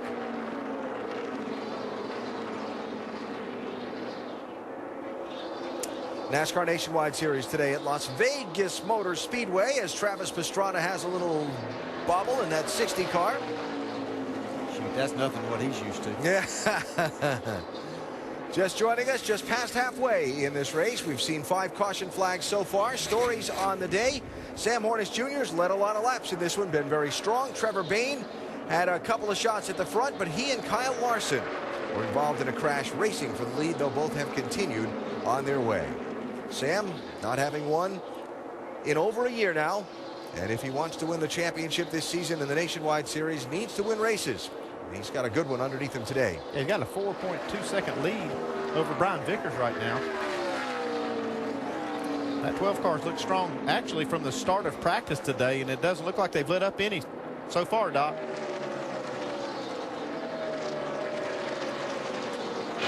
They have not at all, Andy. They're absolutely on it. But right now, the concern may be just to, since you've got this kind of lead, save a little fuel. Greg Irwin knows by doing some calculations a moment ago that they can go 57 laps on fuel. That means they got to make it right now to lap 143. That's Greg, left side of your screen. He has told Sam we should be okay. But if they get to 143 with as good as this race car is, they should be able to make it home without having to stop again if we stay green. Yeah, making it to 143 is the question. Most of our calculators up here have them maybe a little bit shy. It's close. Well, we'll see if that changes the story of the race. When we continue from Las Vegas, Hornish Jr. well out in front. 200 miles complete, 100 miles to go at Las Vegas Motor Speedway in today's Sam's Town 300 for the NASCAR Nationwide Series. Opposite fortunes for the Penske Racing entries in this one. Sam Hornish Jr. leads in the 12th car, but Brad Keselowski in the 22 is about to hit the pit lane. The problem's getting worse on that car, Vince. Well, they certainly are. And the splitter, you're getting a good look at it there, particularly on the right side, is really taking a beating. So they're going to fix the splitter and address that issue first and foremost. And Brad Keselowski on the radio trying to diagnose the problem. Something's happened, and it's just let it fall down, whether we've lost height on a spring or something, but it's drugged the splitter to the point that it's so narrow in between the bolts that it's just sagging.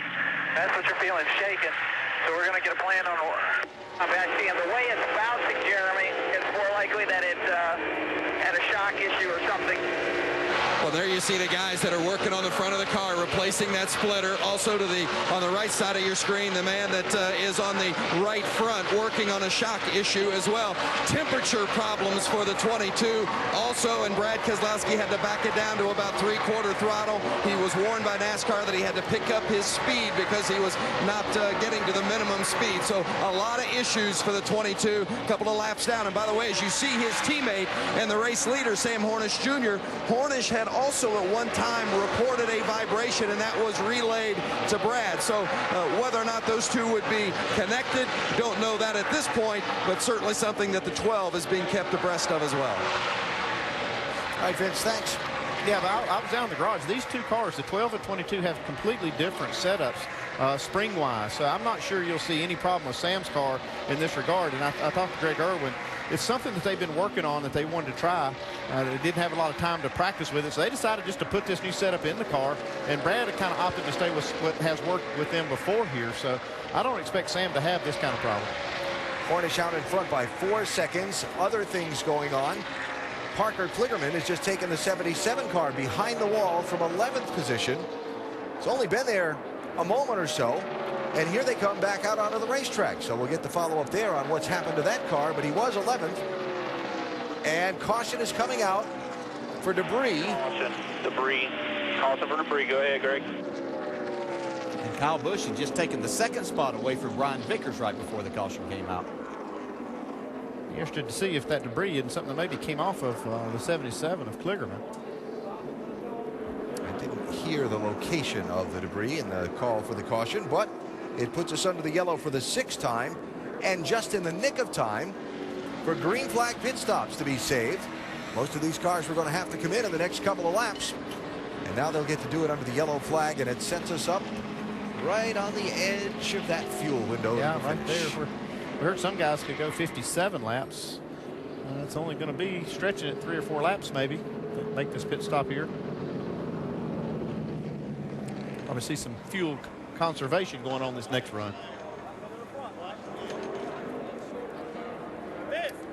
Very long green flag run just wrapped up by these teams. And so the crews will go to work. Adjustments to be made. Now, was it Doc called it earlier, the red zone part of the race?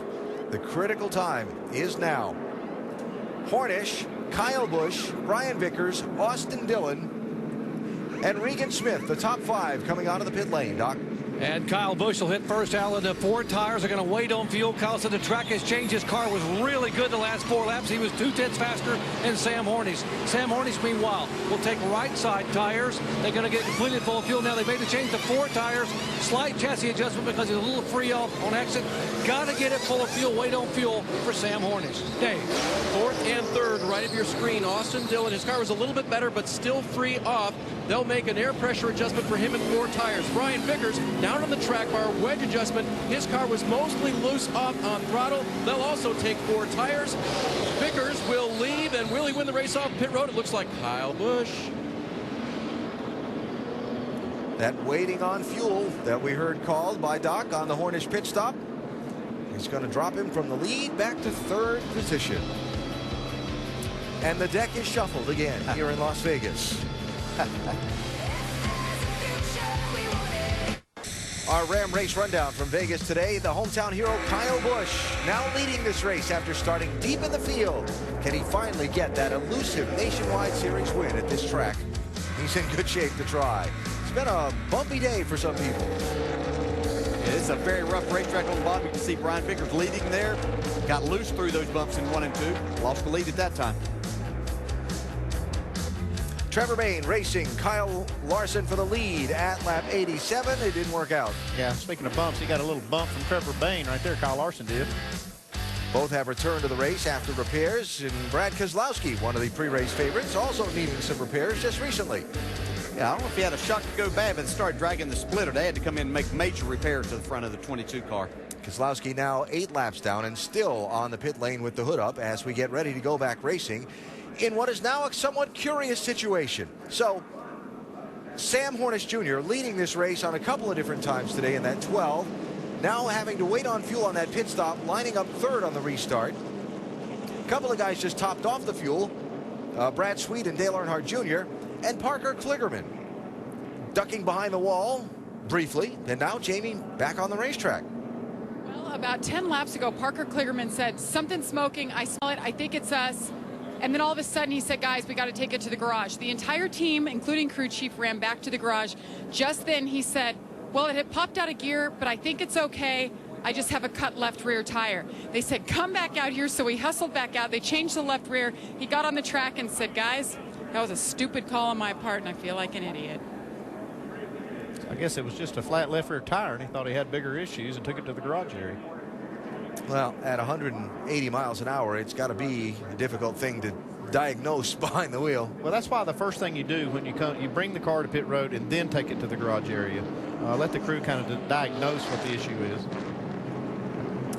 So we were about to go back racing. NASCAR just added another lap. They've spotted some debris out on the racetrack, and these 2 now added laps of caution, they might just make a difference in how this race plays out to the finish, because everybody coming off the pit lane was really close on fuel. Yeah, those 2 caution laps can make a difference. We saw, like you said, a couple of cars topped off, Dale Earnhardt Jr. and the 5 car, Brad Sweet. And everybody else getting a chance to save some fuel here, run around under the caution flag. So while we get ready for the restart, remind you that the NBA Sunday Showcase this week features a couple of great matchups. 1 Eastern time, the Celtics and the Thunder. And then at 3:30, it's the Bulls and the Lakers. Coverage tipping off with Kia NBA Countdown at 12:30. Then Celtics Thunder at 1, Bulls Lakers at 3:30, all Sunday on ABC. 1 to go again. Dale Jr. topping off the fuel again. Interesting, Dave. 13th and almost the last car on the lead lap, so really nothing to lose. This is the 3rd trip down pit lane on this stop. They took a long time to try to raise the front end of the car off the track. Went to the shocks underneath the hood to get that car raised up a little bit because it's just bouncing off the track. You can see Junior pull in here, and then we'll pretty much lose our shot here as they lift the hood and work on his car. But having done that, then they just came and topped off a couple more times, and they will be able to make it to the end on fuel. Green-white checkers might be a little bit of an issue. Okay, take your time here. Might be a little bit of an issue for everybody. So we're going to go back to racing now with 56 to go. And that red and white and black number 12, who has been set back a couple of times from the lead in this race by the race unfolding, has managed to race back to the front each time. Now he's got Kyle Busch in front of him. Wouldn't be surprised to watch see him try to make a 3-wide move once again down to the 8. Kyle Busch hard to beat on a restart, though. He might just settle in. So there's the restart order.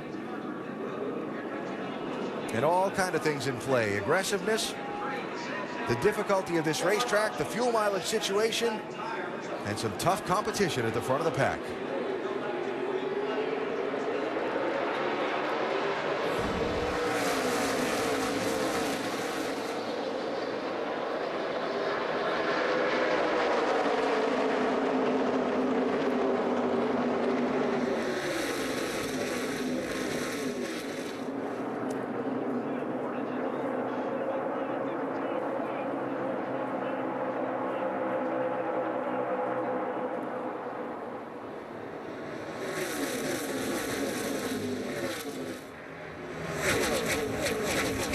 Hornish with a big slide there, and Austin Dillon gave him a nice break off turn 4. Now getting tight up front. Vickers 20, Kyle 54, Hornish 12, Austin Dillon 3. That's Dale Jr. just coming up to speed off a pit stop just as the field went green. Yeah, I think he had a flat left side tire there and had to get back to pit road.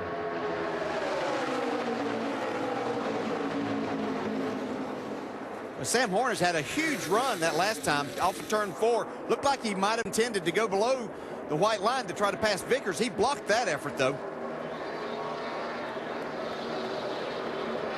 Two Joe Gibbs racing machines side by side for the race lead at the front of the pack. We talked about earlier, Andy, if you were going to beat Kyle Busch, it might have been one of those guys that had similar equipment. That was actually Dale that said that, talking about Brian Vickers. Brian's had a great car all day and actually has been ahead of Kyle for a lot of the race. I'm surprised that Hornish didn't get going a little quicker there on that restart, as good as his car's been all day. Elliott Sadler now into the picture.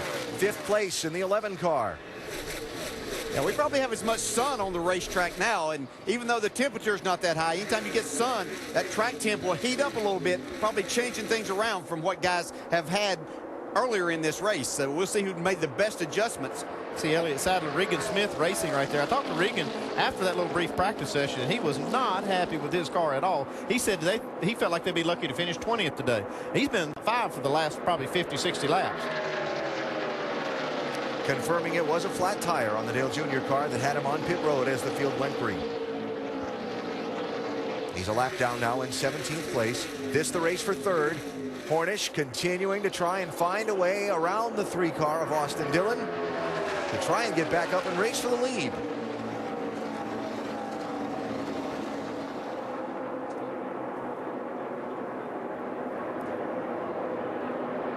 Hornish has a good run this time off turn 4. Goes to the apron to get clear.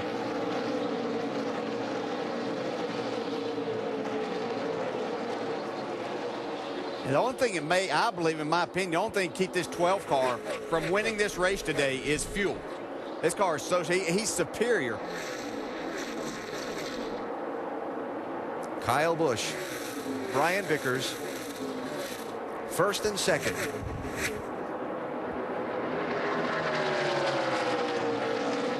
Kyle tried to break the draft a little bit right there. You get a car up near your bumper, it just frees you up so much, and you have to drive these cars so far down into the corner. Looks like Kyle might be on the loose side as it is, and Vickers going to take advantage of that. What a run he got off of, too. Oh, we've seen this type of situation before. And we've seen it not work out really well. And while they're side by side, here comes Sam Hornish in the 12, closing in on the top 2. Yeah, Sadler trying to take over that 4th spot now. That'll give Joe Gibbs Racing all 3 of their cars being the top 5. Vickers really loose.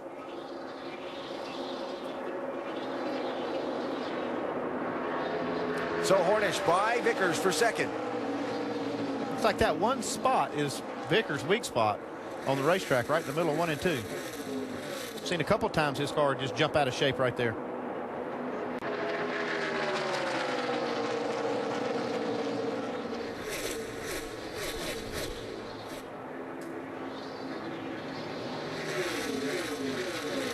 And Hornish with the run. That 12 car goes through. You said they ran something, had something different. They go through those bumps where this car does a lot better. You see he's loose right there, though, hanging on.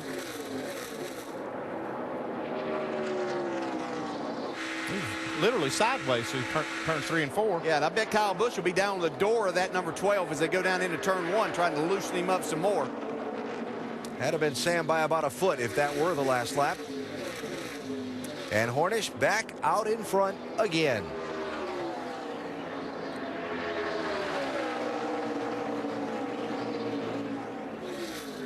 What a drive today for the man behind the wheel of that number 12, three-time Izod IndyCar champion, the 2006 Indy 500 winner, looking for his 2nd NASCAR Nationwide Series victory, hoping it's today in Vegas. NASCAR Nationwide Series at Las Vegas is brought to you by Ram Trucks, engineered to move heaven and earth. Guts, glory, Ram. KFC. Come in today and taste why fresh is better. And AutoZone. Get proven tough Duralast brakes. The official brakes of NASCAR. Sold only at AutoZone. Final 40 laps today at NASCAR Nationwide Series racing at Las Vegas Motor Speedway, and Sam Hornish Jr. has opened up a gap of a 2nd and 8/10 on Kyle Busch, the second place car. It wasn't all that long ago, about 8 laps ago, that Hornish passed Kyle Busch for the race lead. And Kyle sees that 12 car driving away. Dude, you ain't gonna believe how fast that car is. 10-4, nothing coming right now. Lots of laps left, you never know. Everybody's worried about fuel. Well, Kyle, I agree. That 12 car's fast. Now, I wonder if he realizes that's what they've said about him about 50 sometimes. Yeah, and maybe like last week. Yeah. Well, what a start to the season it's been for Hornish and the 12 team. After being shut out from victory lane last year, he finished the season before with that win at Phoenix, and a lot of folks thought that team might have the potential to knock off 3-4 wins and contend for the title. They did have a good finish in the championship, but did not get to victory lane. Well, this season at Daytona, right, he fell out of the lead draft, 17 seconds behind. Brad Keselowski went back, picked him up. They drove right back into it. Sam missed the mayhem in the last lap and finished second. Then at Phoenix last week, involved in the early crash, involved in the spin, they came back and finished 7th.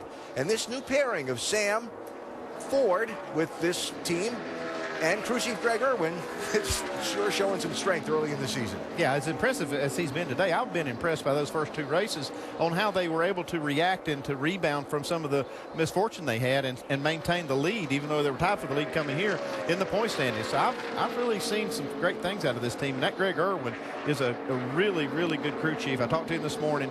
Not afraid to take chances either. They took a chance on the setup on this car. It's a little different than, like I said, their teammate, Brad Keselowski, but it really has paid off today. And Sam Hornish earlier talking with us about what Greg Irwin has brought to his racing effort.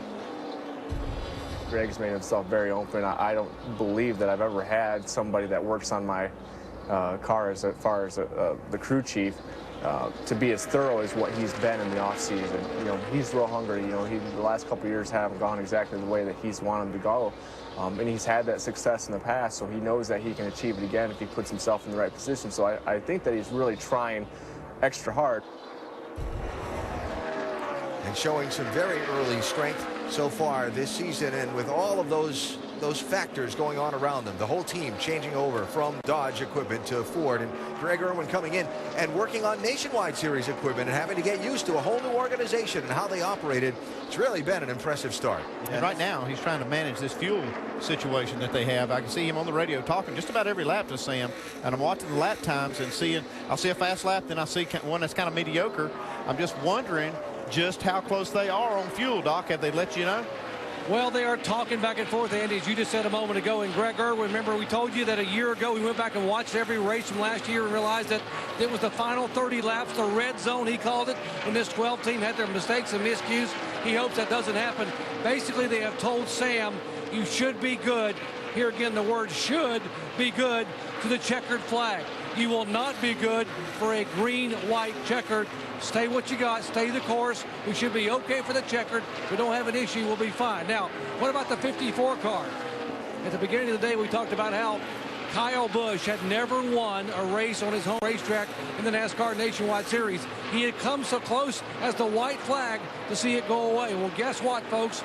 In their pits, based on calculations, the crew chief, there's Adam Stevens, he has told the crew he thinks they will be on fumes on the white flag lap. He said, we will absolutely be on fumes when we take the white flag. He said, if we have a green, white checkered, I'm taking my radio off and I'm walking to the garage. I don't even want to see it because Kyle wants this so bad. That's fun, Doc.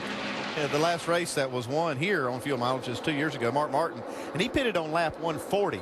Last pit stop that these leaders made was on lap 139, so I have to go actually one lap longer than they did 2 years ago. And now, if you've been with us since the beginning of the race, we tie back in the whole early caution, late caution thing.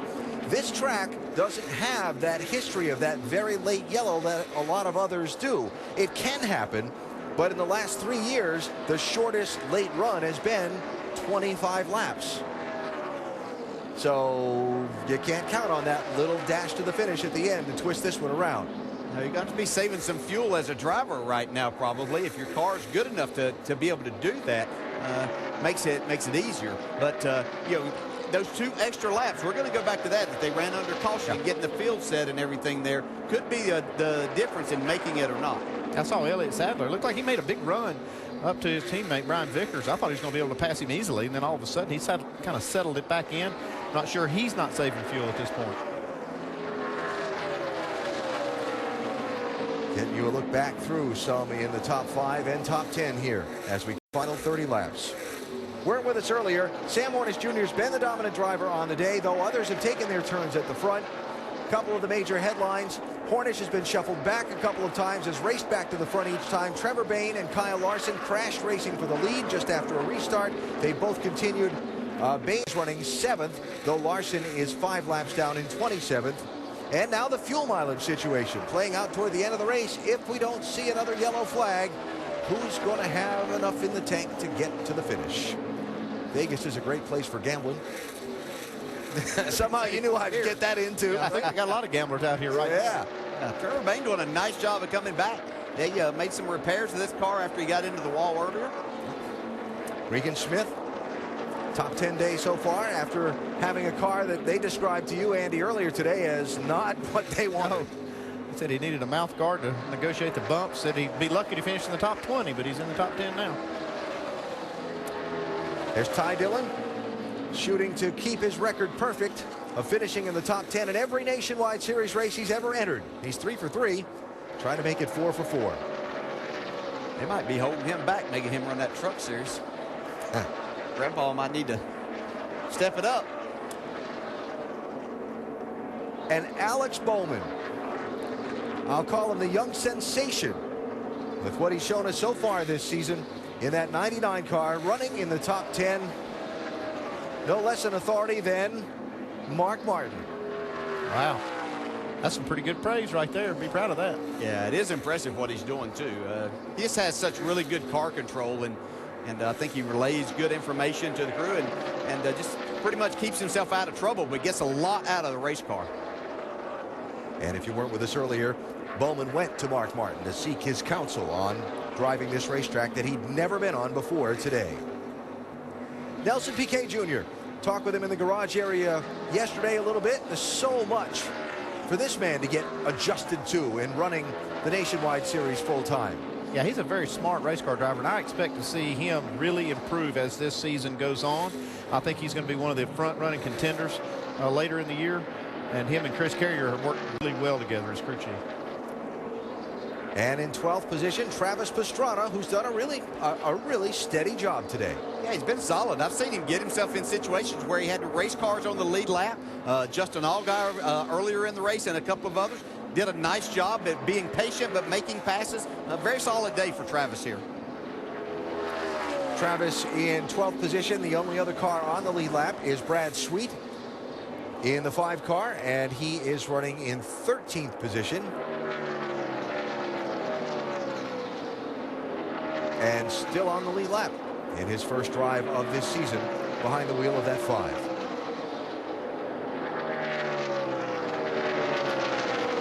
Casey Kane, Jimmy Johnson, now Brad Sweet behind the wheel of that machine. We'll see Brad with a run here for the next couple of events before Casey returns to that car at Texas Motor Speedway mid-April.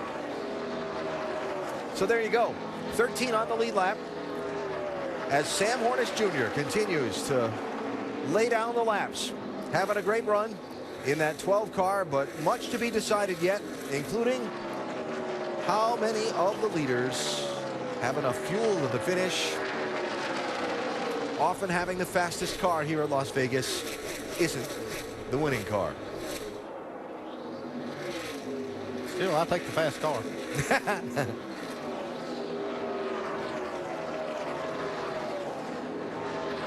1.2 seconds now, Hornish to Kyle Busch. That's just a little bit smaller than it was before. If we can get him, we'll get him. We'll race for it. If not, we get to 10 to go. I might back you down a little bit. Adam Stevens, the crew chief there on the radio to Kyle. Yeah, I've been watching this gap. It's been about a second and a half from the leader, Sam Hornish, back to this 54 car, Kyle Busch. I'm just wondering, there's a little bit of cat and mouse going on between. I think Sam's saving fuel, but also so is Kyle. Yeah, and I think that Sam Hornish as a leader, if it were someone besides Kyle Busch in second, I think he would probably be taking it even easier than what he is. But having Kyle Busch back there, you always have to wonder, what is he saving for the end of this race? Because he knows how talented and smart that Kyle Busch is driving these cars. And I saw Greg Irwin talking on the radio constantly just a few laps ago, and I think he's really keeping Sam abreast of this gap. And like I said, it's been rocking around a second and a half. The last time by, it was actually 2.3 seconds. 19 to go. Lap traffic and how you catch them at this point in the race going to play a factor in that a little bit too. Yeah, we're definitely in the red zone now. You see Greg Irwin get a little nervous. Thinking about the story of Sam Hornish, right? Guy, Indy 500 winner, 3-time champion in the Eyes on IndyCar series. Wanted to go stock car racing. Didn't feel that he had a challenge left on that side, but this was a huge challenge. Wanted to take it. Roger Penske took him stock car racing. It didn't work out as well as they wanted to in the initial run, and with a lack of sponsorship backing, Sam had to step back. Stayed loyal to Roger Penske. Roger Penske stayed loyal to him. Put together the effort for Sam to run for the Nationwide Series Championship last year. Had a good, solid season. Put together the effort for Sam to compete for the championship this year, all in the hopes that at some point they'll have the funding together and the effort together to take Sam back full-time to the NASCAR Sprint Cup Series. And we have a car sliding in turn 2, down the banking, and the caution is out, and this changes everything. Scott Lagasse Jr.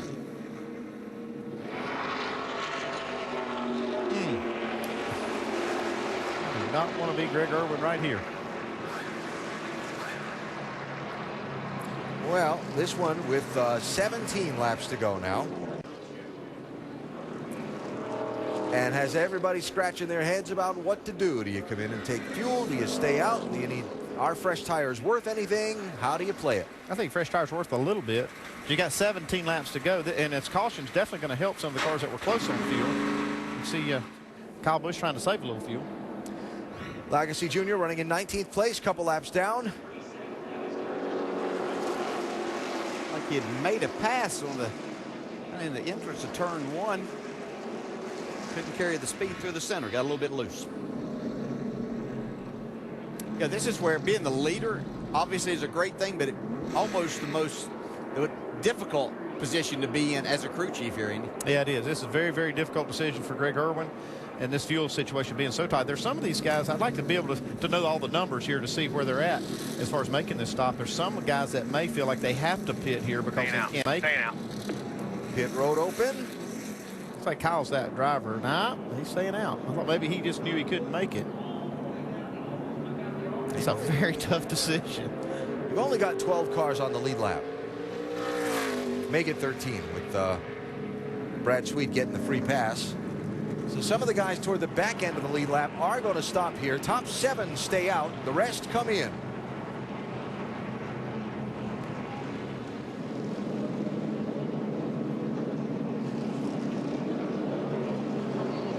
Ty Dillon, Nelson Piquet, Regan Smith, Alex Bowman, Travis Pastrana will come in and pit.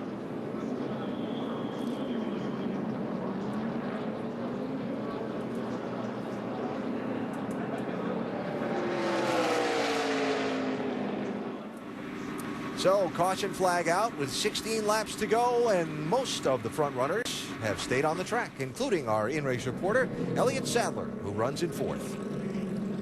Hey, Elliott, Dale Jarrett, you with us? Yeah, I'm with you. Man, you've had a good, solid day there. We were noticing after that last restart, really made a run towards the front. Were you saving fuel there? What's your game plan here? Well, we're definitely close on fuel, and I think all of us are. So maybe saving a little bit, but this caution definitely is going to help us with that. Just track position is very important. We made some good adjustments today to the Interstate Batteries car. You never know, man, when you have these late cautions, anything can happen. So hopefully we get us there with a good restart, stay up front, and see what happens here at the end. Hey, Elliott, we've seen changing conditions all day. Sun coming out now. You've got a lot more rubber on the track. How has the track changed for you? Definitely the track has changed a lot. I mean, it's right now is as hot as it's been all day. It's definitely just getting slicker. So DJ, you know how that is. Whatever problems you were fighting, it's just kind of amplified those certain problems a little bit. So we've tried to adjust to the sun and adjust to the rubber being laid down on the track. We feel good about the adjustments we made, and, you know, we'll see how we end up. All right, Elliott, thanks for talking. Good luck in these last laps. Yes, pit forward.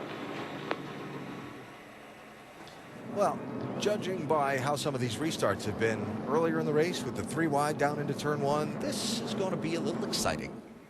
Yeah, one other thing that makes it more exciting, when these cars are low on fuel, they don't like to get started well, and you may see some cars running out of fuel on the restarts if they don't keep these things, the fuel up next to the pickup.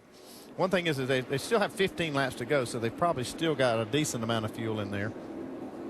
We saw Kyle Busch down on the flat like he was coming to pit road, then turn back up onto the racetrack.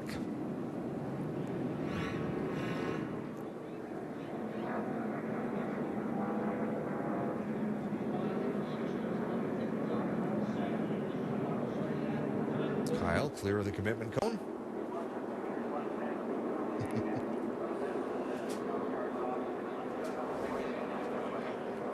I just wonder if Kyle Busch would have come on down pit road, how many more he might have drug in behind him there, and really got himself in a great position with tires and plenty of fuel.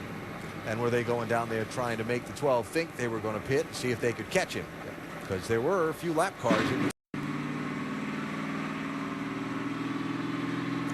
Well, field's going to get the 1 to go signal here.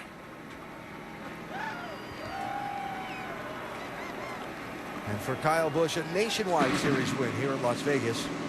One of the few things that has eluded him in this particular division. Now, again, I point out, Kyle did win the Sprint Cup Series race here in 2009. He has won at this racetrack. But in a series in which he's been so dominant, and in a race that he probably could have expected to have a chance to win reasonably based on his performance everywhere else, for this one to have eluded him has been kind of a tough one. Yeah, we're going to see maximum effort here for these last 13 laps to go from Kyle Busch, though.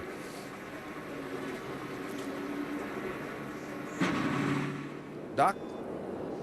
Adam Stevens, you were talking to Kyle a moment ago when the caution came out. Kyle said something about coming down for a splash. You waved him off to stay out. Now, are you comfortable? You got enough to make it? Oh, yeah. Oh, yeah. You know, we're just playing a little gamesmanship with the guys who are competitors there. We got plenty of fuel to get to the end. Okay, well, Kyle was very concerned. He even asked to come down pit road for a splash. Adam said, I think we're going to be okay, so stay out. So, knowing Kyle, I hope they are. Well, knowing everybody else is listening on the scanners. Yeah, he sounded pretty confident right there, Adam. Yeah.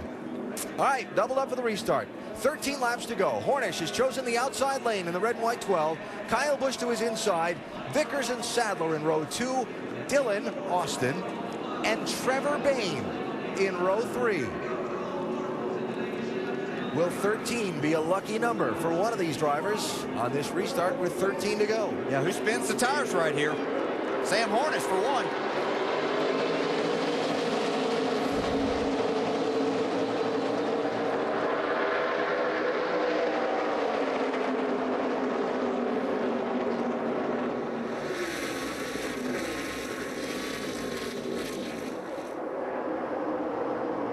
Oh, trouble, backstretch.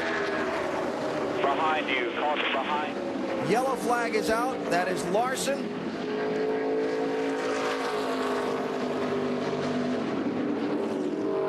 Whose car was already damaged in an Already earlier stopped incident. on the backstretch there. 52 just went straight into him.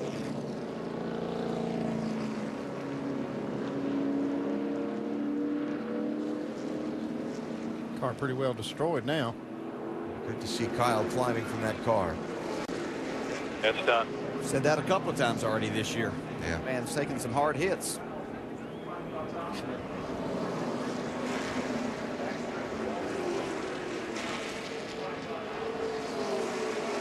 Joey Gase in the 52, the other driver involved in this.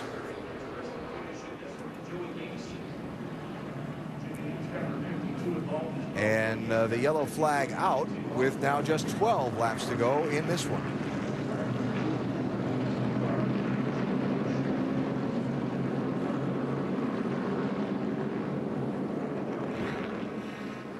Yeah, we want to keep an eye on this white car in the middle. I guess this is kind of where it started. Oh, man. Yeah, he was slow and looked like he got a tap by 51 car. Sent him up the racetrack.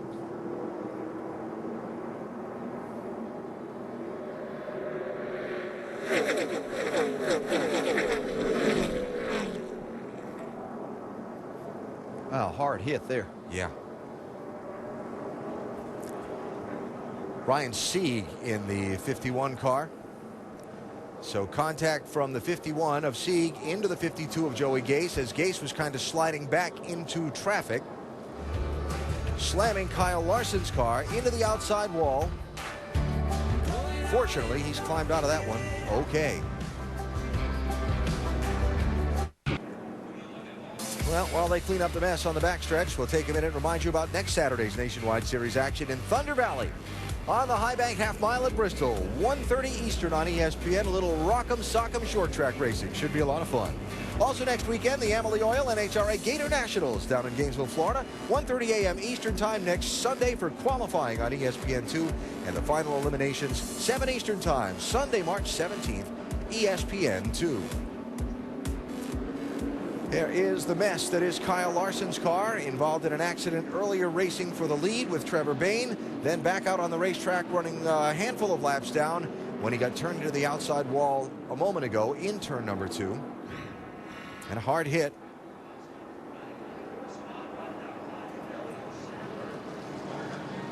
See right here, looks like he may be taking the steering wheel off. There's no maybe. That steering wheel's off. It's coming off. That's a little premature to do that. I know the car's on fire, but leaves you in a very vulnerable position there. Not something you want to do. Nope.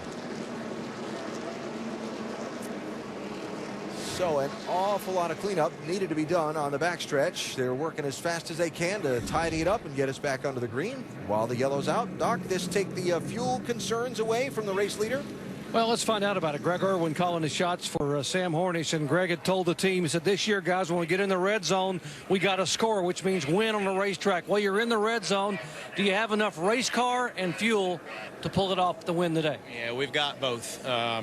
These cautions right here are going to help everyone. That was close, and certainly our car's been getting real good gas mileage. These Mustangs are super terrific, fuel efficient, and Sam is driving the wheels off it, and he's shown all day today that he's been able to drive through a couple of them to get the lead. So obviously he's got one of the best in the business right there behind him, and the only lap that counts is the last one. So we'll see what happens. It's going to be a good show. All right, we'll let you go. Let's check in with Dave Burns. Doc, Trevor Bayne's all the way back up to 4th after being as low as 24th on the lap 91 restart. Mike Kelly, crew chief, how did you guys get this thing back in the game?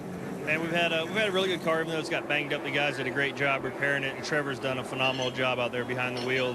Can't thank these guys enough and the World Financial Group for being here on the car today. And what a great crowd here at Las Vegas. It's going to be a great show at the end. Nationwide Insurance couldn't be happier, and it's going to be an awesome finish here. How's fuel and how's the balance? The balance is a little tighter than we'd like to be, and I think it's because of the damage we got. We're fine on fuel right now. We'll see what happens here. We'll see what Trevor can do at racing for the lead this time. Vince? With Chris Gale, he's the crew chief for Elliott Sadler. Elliott, would he prefer the inside or the outside on this restart?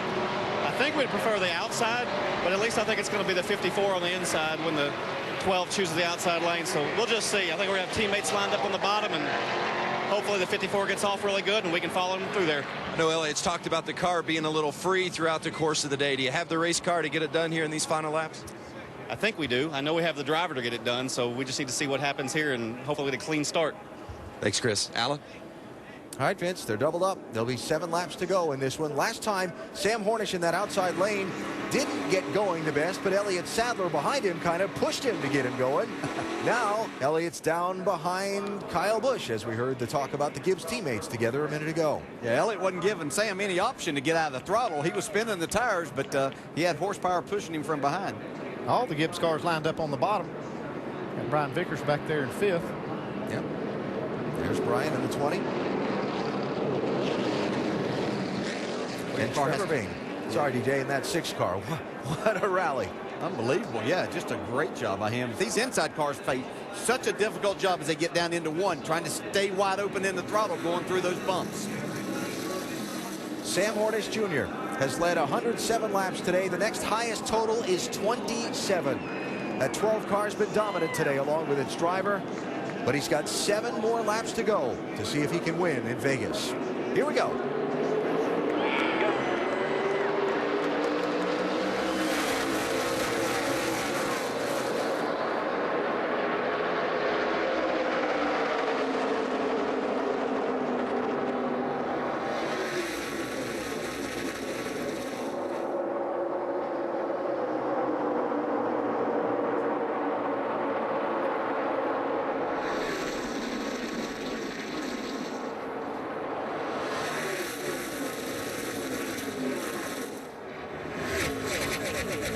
Nobody backing off an inch. That'd have been Kyle by fractions. 6 to go. See Elliott Sadler and Trevor Baynes still side by side for 3rd and 4th. Clear. Big run through the center of the corner there for Hornish. Back to the lead. Clear by 3.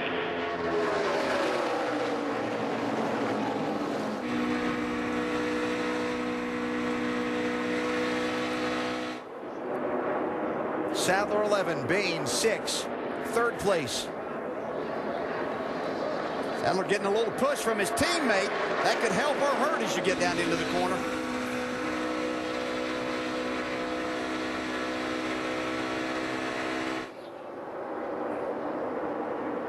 Trevor Baynes not giving up.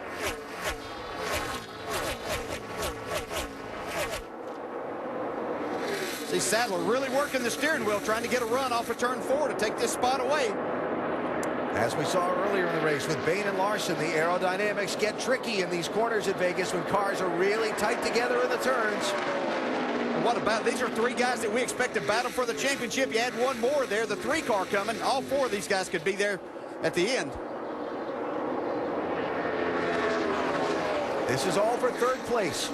Hornish with a car length, or well, making about 3 car lengths now on Kyle Busch as he continues to drive away. Vickers to the bottom. Yeah, Sadler tried to drive it off in that corner a little harder, washed up the track, opened the door for these other cars.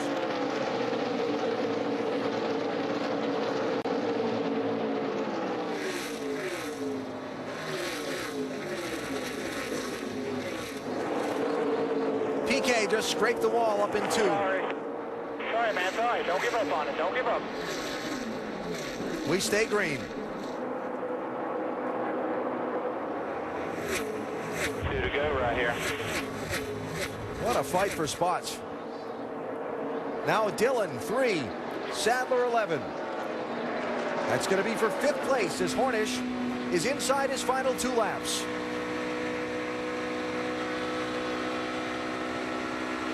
Sadler able to take that spot back. What job Sam Hornish has done here today. You know, it's not easy when you have the best race car to go out and make everything work, especially in late restarts. Yeah, you got to give Sam a lot of credit. Drove a great race, but I tell you, Greg Irvin put a setup under this race car that was unbeatable today. We're into the final lap. If the caution comes out now, the race is over. And Hornish clear of Kyle Busch. Fuel should not be an issue. They talked about this season needing to finish strong in the final part of the race. Well, how about having to get away from Kyle Busch on 2 restarts inside the final 15 laps? That's closing strong. And for the 2nd time in his NASCAR Nationwide Series career, Sam Hornish Jr. is going to victory lane. Great car. I appreciate it. That's an awesome race. Thanks, guys. Good job, guys.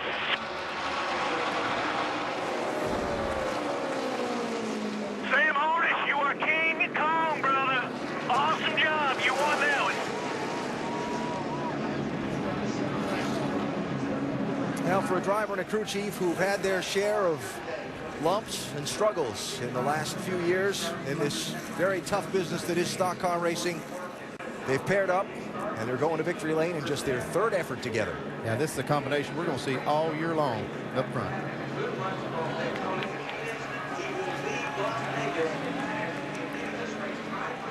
And for Kyle Busch, trying to sort out what left him 1 spot short. What a drive today, 23rd to 2nd.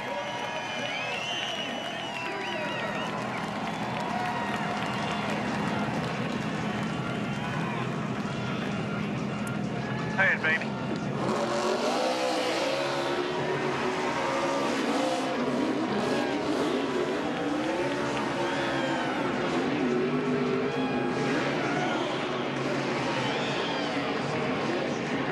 Atta baby.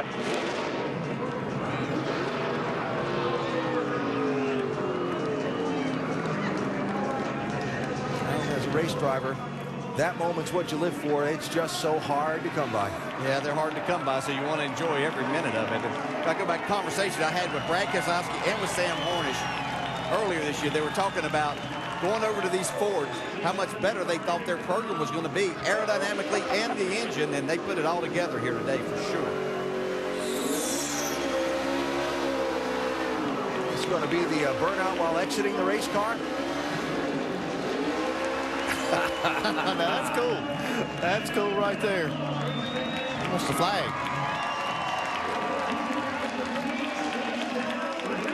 You can do all that and catch the flag, huh? It's going to be pretty impressive.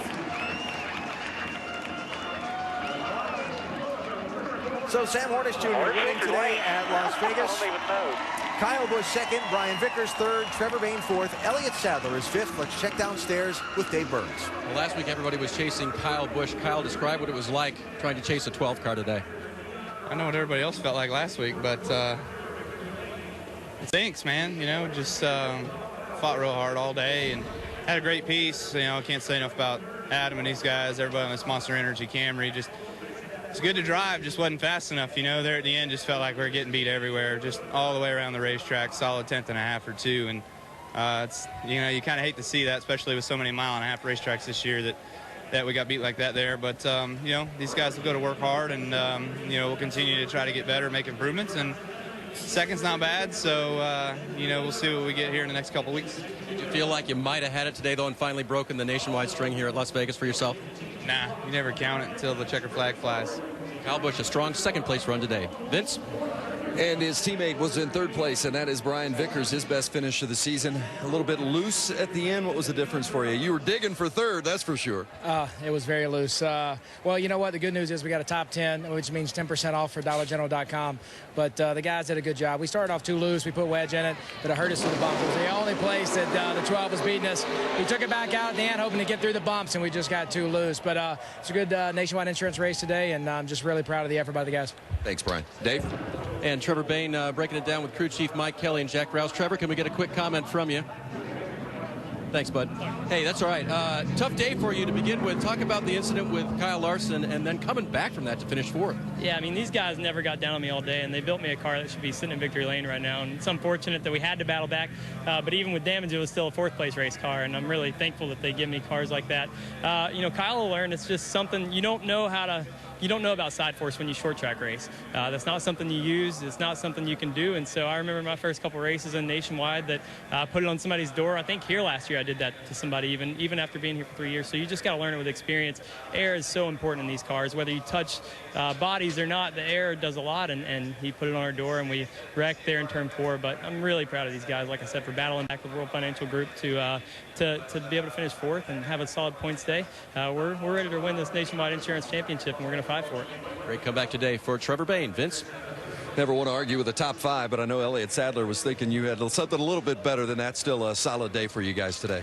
Man, I am so proud of everybody on this Interstate Batteries race team, and we get so much from all of the dealers and Norm Miller and the whole gang. I want to say thank you to the guys, and we're getting better. Chris and I learned a lot about each other, and when we made it 3 wide for the lead, we had the right line. I had a great run, and the caution came out, and then we just got caught on the inside there on that last restart. And I about busted it wide open. But anyway, great run for our team. I think we're going to get better as we learn more about each other, but we're definitely happy with top 5s right now. We just got to make it a little better. Well done, E. AB? All right, Vince, thanks. Those some of the drivers who chased Sam Hornish Jr. to the checkered flag. Sam has found his way to Las Vegas Motor Speedway's victory lane.